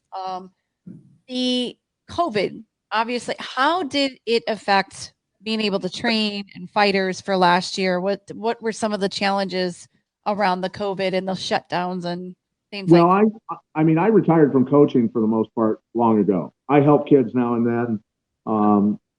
If they ask me to come work with them a little bit, work on the footwork, the fundamentals to get them, because a lot of kids aren't taught the right fundamentals to begin with, and especially with striking, it's tedious work. They've got to be able to get to a point in footwork, and a lot of different footwork drills, and get their feet fast and moving correctly and not wasting energy and things like that before I'll really spend a whole lot of time helping them with anything else, right? Because I've watched so many fights over the years as an athlete, as a coach, and as a broadcaster, that the vast majority of people have no clue how to move their feet.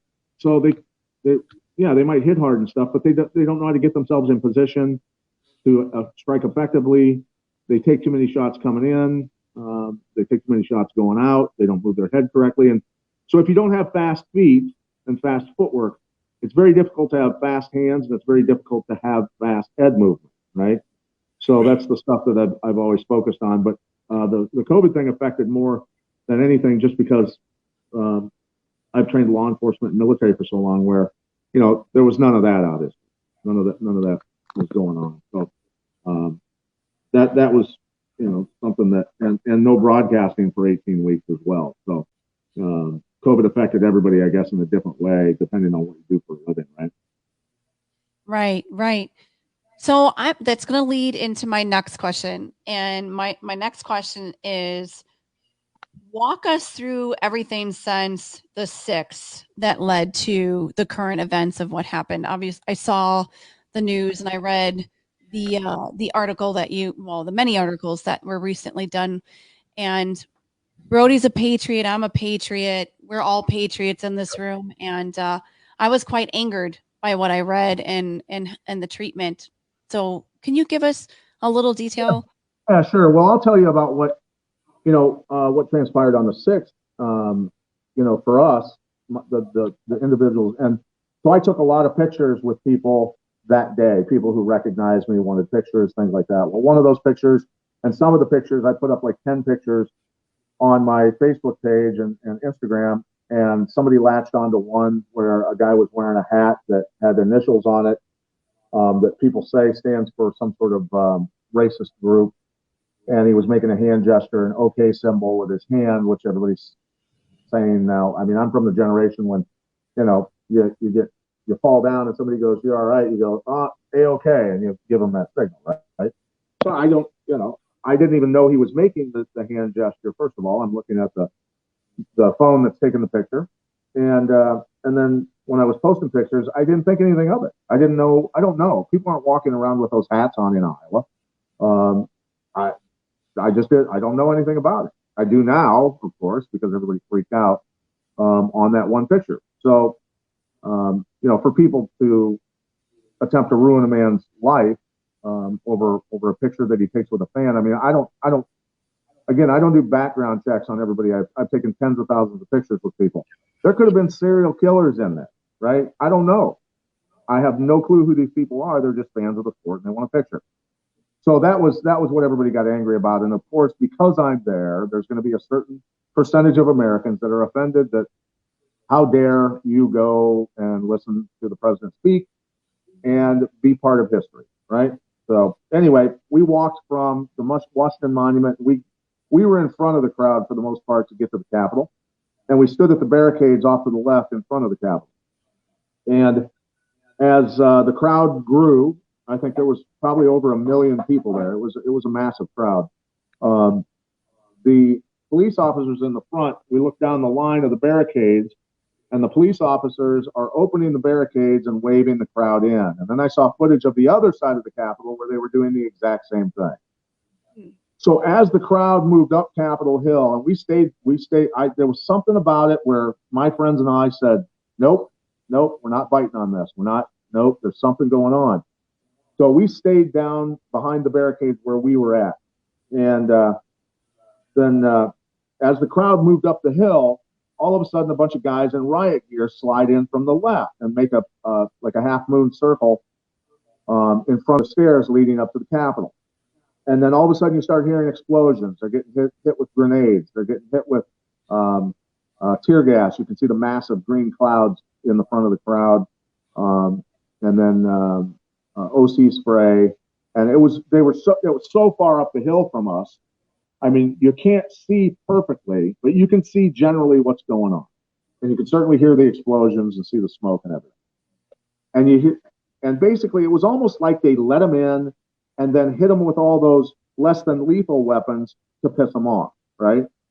And so the crowd just basically, I think, pushed past that line of riot police and went up the stairs and then spread out around the Capitol.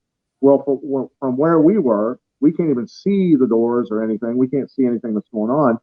So that's, I guess, when stuff, windows were getting broken. But the one thing is, there's a lot of footage out there of it. And Jason Burmas, my good friend who's got a huge podcast, he was on the stairs when they were trying to Antifa was trying to hand up battering rams and sledgehammers to knock in the doors and windows.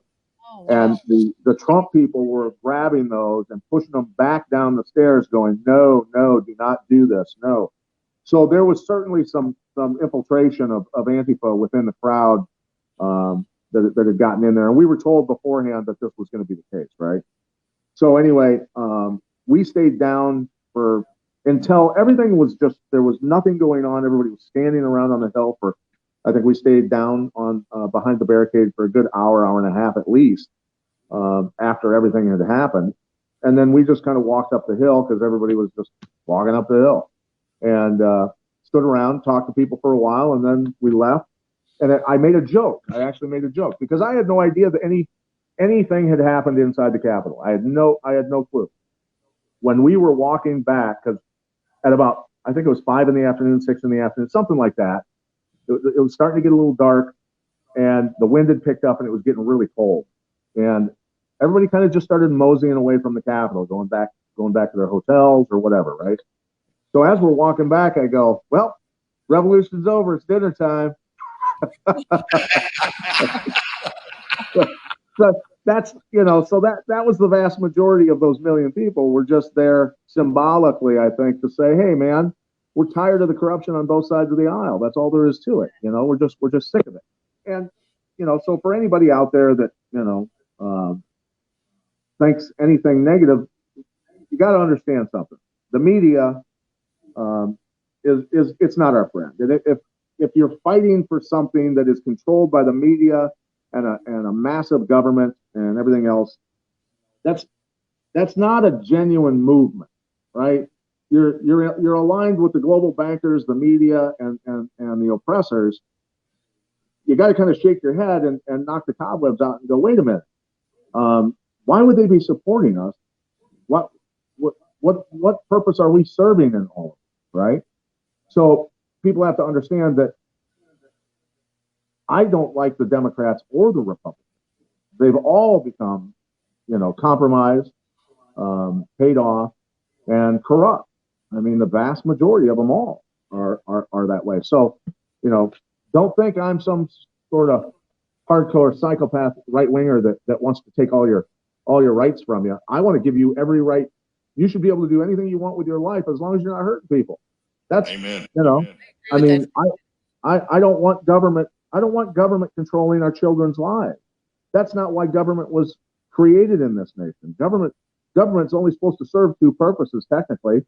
That's trade deals with other nations and protect our borders from invasion. That's it.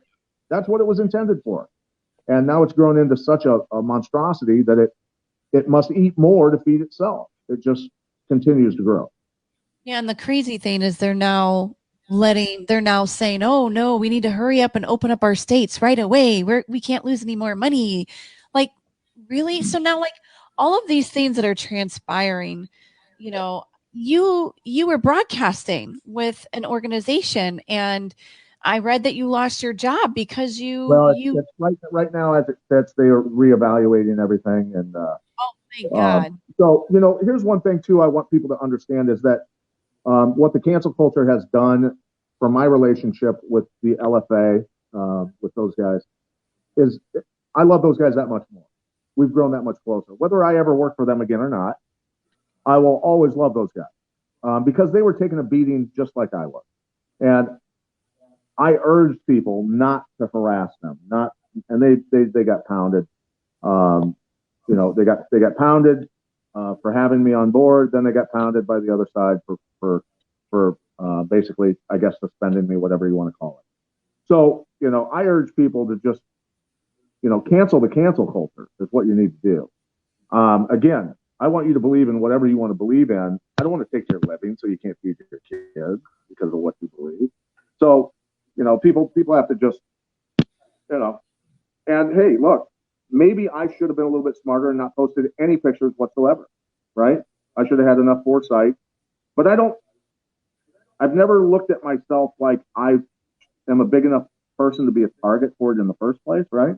Right. So, but anyway, I feel like there's always going to be whether they call them a Karen, we have a male Karen at the gym, and there's female Karens. There's always going to be a hater, no matter what. Right. Yeah. And it's especially worse now than it's ever been. Yeah. I've never seen so much hatred in our world. And I really wanted this show to bring people together and unite them to be able to help each other through this whole process, because those who are completely awake and aware of what's going on, we have to be able to help the other people kind of wake up just a little bit. I mean, I don't know if it's at the end where you can't wake any more people up, or it's a lot of like brainwashing. People are just like, oh, follow the leader. Well, this is the government, so it must be what it is. We gotta. Nobody thinks for themselves anymore. There's no independent thinking, critical thinking anymore. I mean, I grew up with this saying, if it ain't broke, don't fix it. What is it that you don't like about the U.S.? Yes, we have politicians that I think are overrated, bribed, doing things they shouldn't be doing, stealing money. it's bad. It all needs to be like completely redone. That part I do agree with. I don't agree with all the hate that's going on right now. I really don't. Well, what you're seeing is, and we told people from the very beginning, look, on my show, the podcast, The Conspiracy Farm, my co-host Jeffrey Wilson and I have been saying for our first episode, our very first episode over 5 years ago, people started emailing us who were new fans who started at show number 1 this is before Donald Trump's in office, all of that stuff.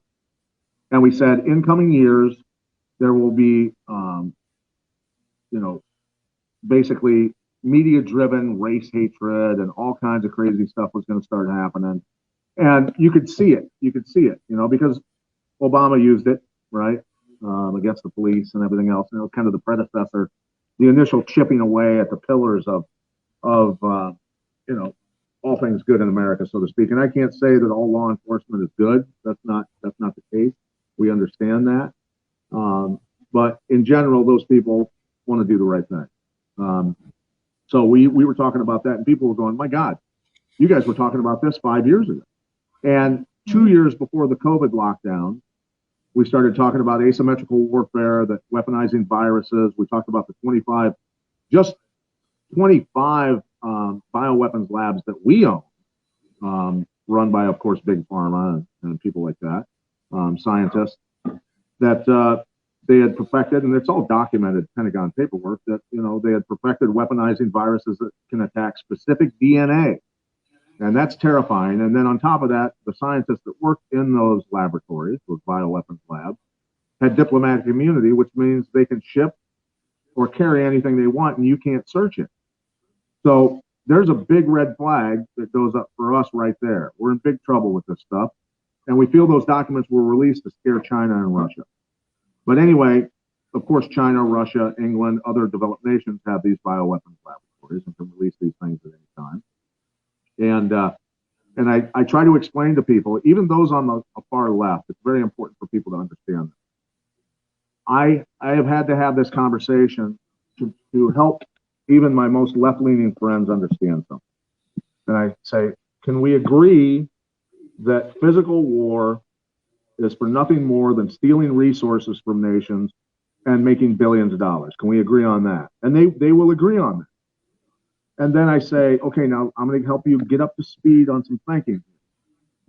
Asymmetrical warfare, why would that be any different? Why would you spend massive amounts of money to develop weaponized viruses and then not release them into society so that you make billions of dollars off of vaccines and medication? And they're like, wow, we never thought about it like that, right? And so there's a lot of people out there that simply either don't want to question because they're afraid to question, they're afraid to research, or they don't have time to research. They just accept the sound bites of, these people are bad, these people are good. This person has doctor in front of his name, so he must be telling the truth because he has doctor.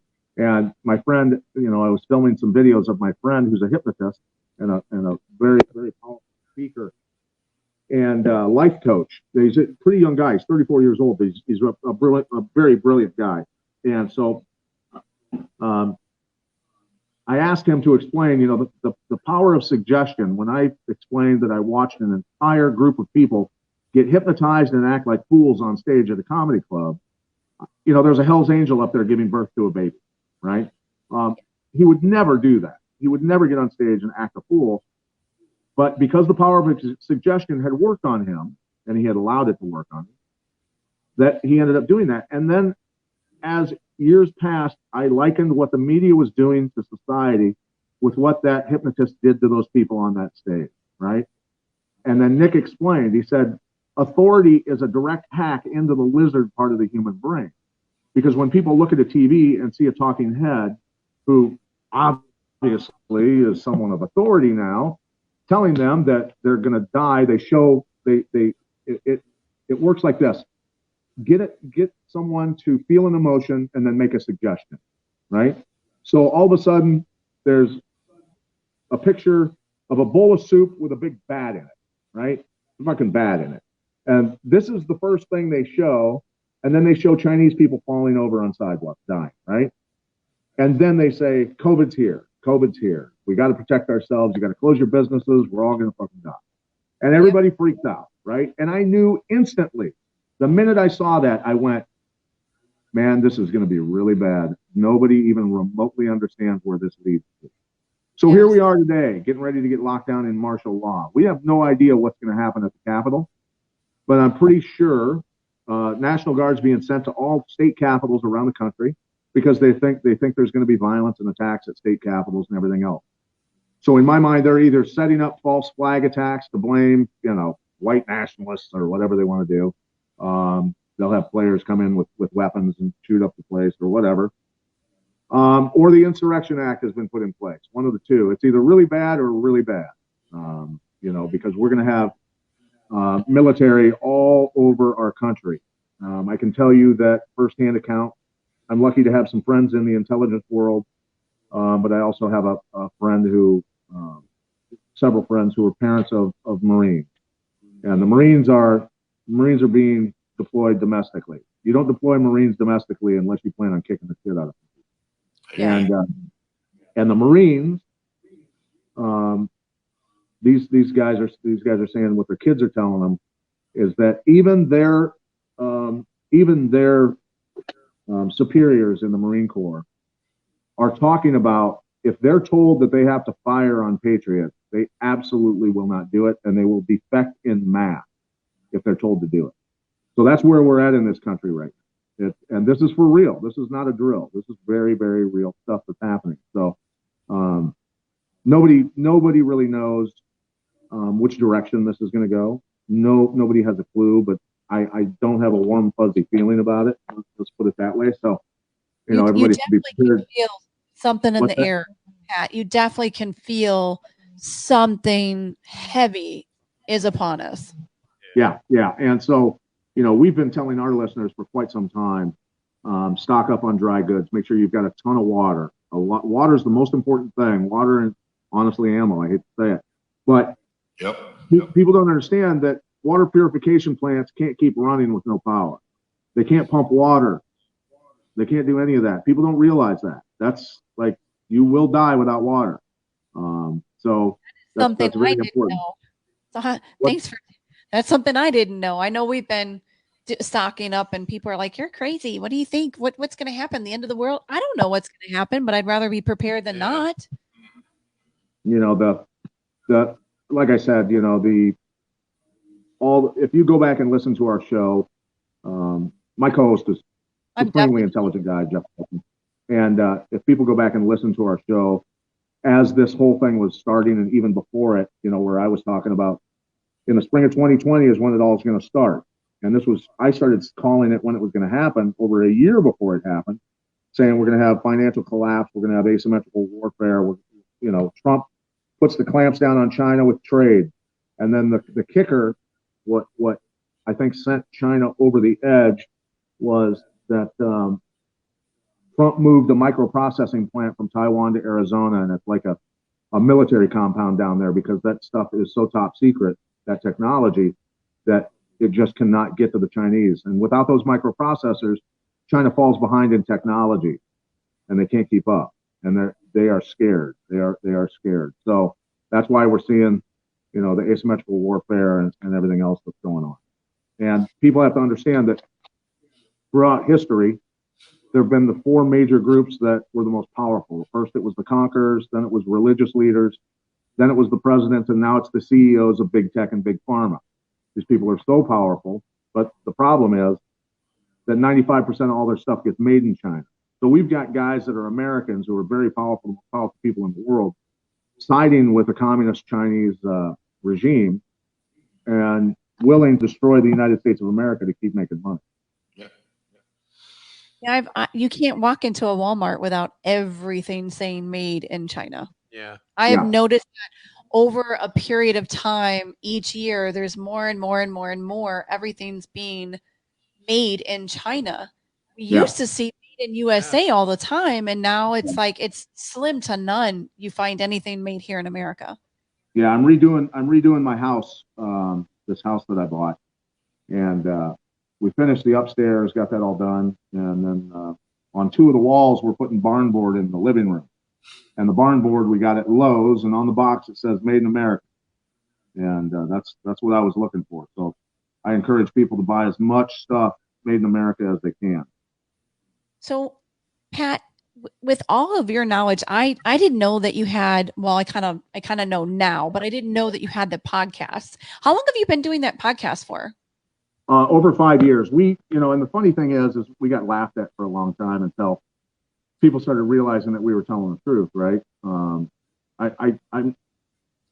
like I said, I'm lucky to have some connections with some folks in the intel world, and in all the years of just paying attention, I've followed financial ups and downs. I've followed things how they've moved and stuff. And Jeff finally, it was about a year ago, a year and a half ago, he checked into the ratings on some of the platforms that we were on, the iTunes, the Spotify, all these different platforms. And our ratings were crushing almost all Fox News radio shows, almost all ABC, CBS, NBC, CNN, were destroying them in ratings. And I went, well, finally people are starting to pay attention. And what was funny is Jeff could do the analytics on even where people were watching, down to like the building. Wow. And so people in the Council on Foreign Relations, Trilateral Commission in Brussels, Belgium, there was like 17 computers on at one time in the Council on Foreign Relations building watching our show. That's scary. And that's when we started getting, I got escape kits sent to me from my friends in an agency, saying, you're over the target. Keep this on you at all times in your sock. And it's got a handcuff key. It's got a paracord with a saw on it. And then it's got a lock picking set in it. And so that's the kind of stuff that we started receiving. That is really intense. It's getting real, yeah. we have to be careful on the show because of the censoring and all of those things. And I definitely don't want to, have A2D Radio have any issues. But it was important to know what happened and what transpired on the 6th. And well, it was obvious to me that there was some pre-planning. Let's put it that way. Yes. And now with all the videos coming forward, so now that's just confirmation from somebody who was already there. But do you guys have any questions for Pat? I know you're the not you're with the this guy. topic, but hey, since we're talking about it, my sister was a Hawkeye, so I got to go over there and watch the Williams do their thing. My father actually, when I was younger, had me read a Dan Gable book, so I know all about. Well, I've wrestled 15 years of my life. That's definitely how I got into my MMA. So I just want definitely a Hawkeye at heart. So definitely one of the best wrestling states out there. Was known for. I mean, they're terrific people. So terrific wrestlers and whatnot. That was always that was fun. Yeah. No, when I was a little kid, my mom was a grad of University of Iowa Nursing School, and she bought season tickets, and I was in like 8th grade at the time. And we would go up early to Iowa City. We'd stay in a hotel the night before the game, and then we'd get up and we'd go. And back then, the wrestling team would practice on Saturdays in the field house, and the football fans would be in there watching. A lot of football fans would be kind of hanging out and watching the Iowa wrestling team practice. Well, back then, Lou and Ed Bannock were starters for the University of Iowa. Both ended up being NCAA champions. And I think they both won gold medals in the Olympics, actually. But Lou and Ed and their brother Steve, that I didn't know about, who was he was an Army Ranger, I believe, before he came to the University of Iowa. So all three of them were doing winner stays out. It's a group of three. The guy that wins the takedown stays on the mat, and then another guy shuffles in. You keep doing that rotation. And so Steve's a tough guy, but Lou and Ed are monsters. And Steve's getting beat up. And suddenly Lou and Ed are shoving him around, calling him a pussy, all this other stuff. And Steve's like, you guys are assholes, man. You guys are complete assholes. And Lou and Ed are like, dude, go down the other end of the mat with the lightweight, you pussy. Get out of here. Get out of here. It was just, as an 8th grader watching these monsters do this to their brother, I was just like, okay, this is what this is all about. These guys are for real, and these are some scary boys, man. It's amazing. That was fun. I love hearing those stories. Yeah, it was neat stuff. You know, watching the Iowa wrestling practices, and I was lucky to be able to go up and watch Iowa practices off and on. You know, and one year after Royce Alger had fought in the UFC and lost a couple times, he got knocked out once and got his arm dislocated in another fight. I used to go up to Iowa City during the summers and wrestle with the Hawk Club guys, and Alger, I would go out and I'd run the stairs at Carver Hawkeye Arena. And I'm like, you going to run them with me, Alger? And he's like, dude, I've run these stairs more than anyone in the history of this university. He goes, you go run them. He goes, the A team's here, Militich, I got this. So he didn't really train that hard for fights. He really didn't immerse himself in jiu-jitsu and boxing and kickboxing and everything. So, he ended up losing those two fights in the UFC and kind of got spun out of the organization. So I'm talking to Alger on the floor of Carver Hawkeye Arena before a wrestling meet down by one of the tunnels. And the Brands boys, Tom and Terry Brands, and these guys are rough cats, mean, aggressive dudes. They come up and they stand on either side of us like bookends while we're talking to each other, and they're both staring at my face, and I can feel it, burning holes in me. And Terry goes, Militich, when's Alger going to get another fight in the UFC? And I looked at him real matter of fact, and I go, well, Terry, when he learns how to fight. And Terry kind of looked at me like, all right, I get it. Hey, Pat, guess what? We got 4 minutes left of the show. Where can people find your podcasts and support you? They can go to Rockfin. It's that podcast. My co-host has a channel, but that podcast channel is where it is, and there's several different podcasts in there, but the Conspiracy Farm is in there, and then a couple other ones. But so people can find it there on Rockfin, and then they can just go to theconspiracyfarm.com and listen to all of our episodes there. I think we had gotten demonetized by YouTube literally almost at the start of our show, so we had to get creative. Right now. At least you didn't get kicked off of YouTube. They've removed some of our shows, and we're not quite sure what we said in there, but the truth would be the answer. Yeah, the truth. Yeah, pretty much. So that's So probably check it. But, and then people can go. I sell a lot of black oxygen organics. It adds 45% more oxygen at a cellular level. It increases endurance like you would not believe. This is the real deal. It's totally organic, plant-based. So it's nano in size. It can travel in and out of the cells, carries 45% more oxygen and nutrients to the cell, activates the mitochondria, which is the furnace of the cell, and on the way out of the cell, removes heavy toxins and heavy metals and toxins and even viruses. And yes, that is backed by research. And people's bodies are literally healing because of the nutrients in this. We've eaten food mass-produced in the same soil for so long that there's no nutrients left in the soil. So this is basically 2,000 different types of plants that have decomposed for 60,000 years in bogs up in Canada.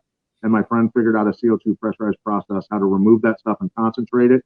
So when you put it in the body, I'm telling you, it is insane. The endurance stuff that's happening, the healing that's happening, it's amazing. Yeah. So that's blackoxygenorganics.com/Pat Militich. We'll definitely check that out. I'll get him the information. We've got a couple of minutes, and I definitely want Brody Manson to close us out with a couple of guitar tunes. Nice. We can do that. You guys don't mind, Sean?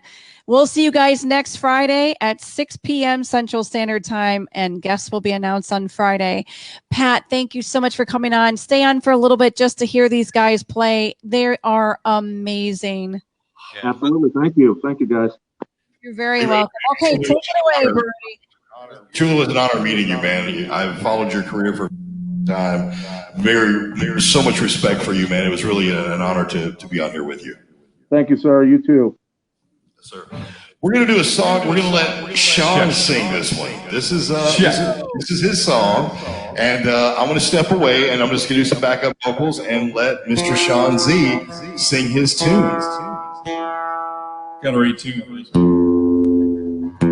See, doesn't this sound amazing already? Everyone loves air guitar too.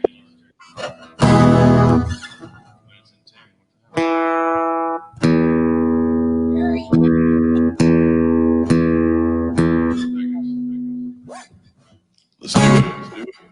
Let's do it.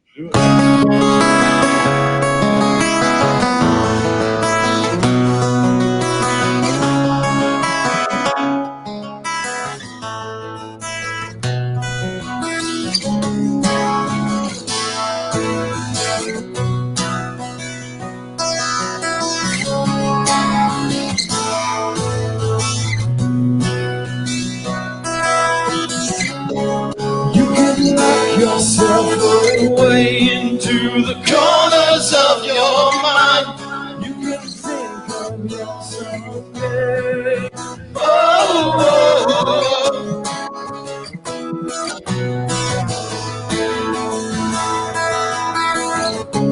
well, the colors you will find in the corners of your mind.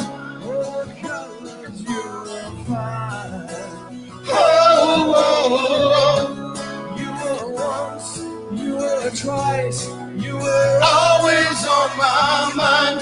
You were then, you are now, you will always my someday.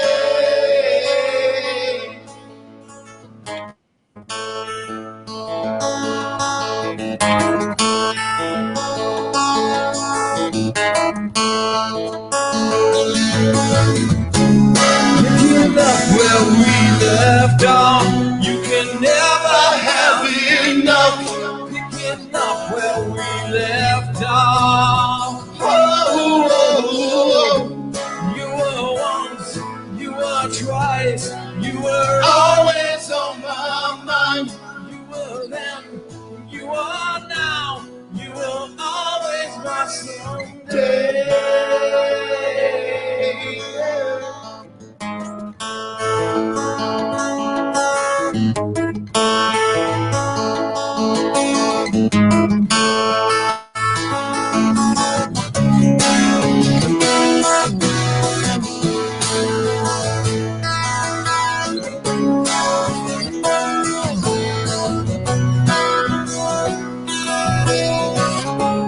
You were once, you were twice, you were always on my mind. You were then, you are now, you will always my son, always my someday. Always my someday. Always my someday.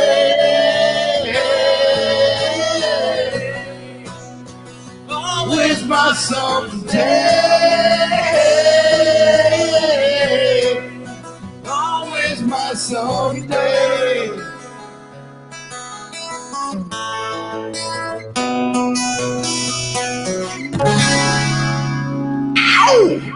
Thank you guys. You were fantastic. Thank you. Paul. Thank you, Brody. Awesome. Love you guys. See you next time. Thank you. Take care, guys. Awesome. Go on.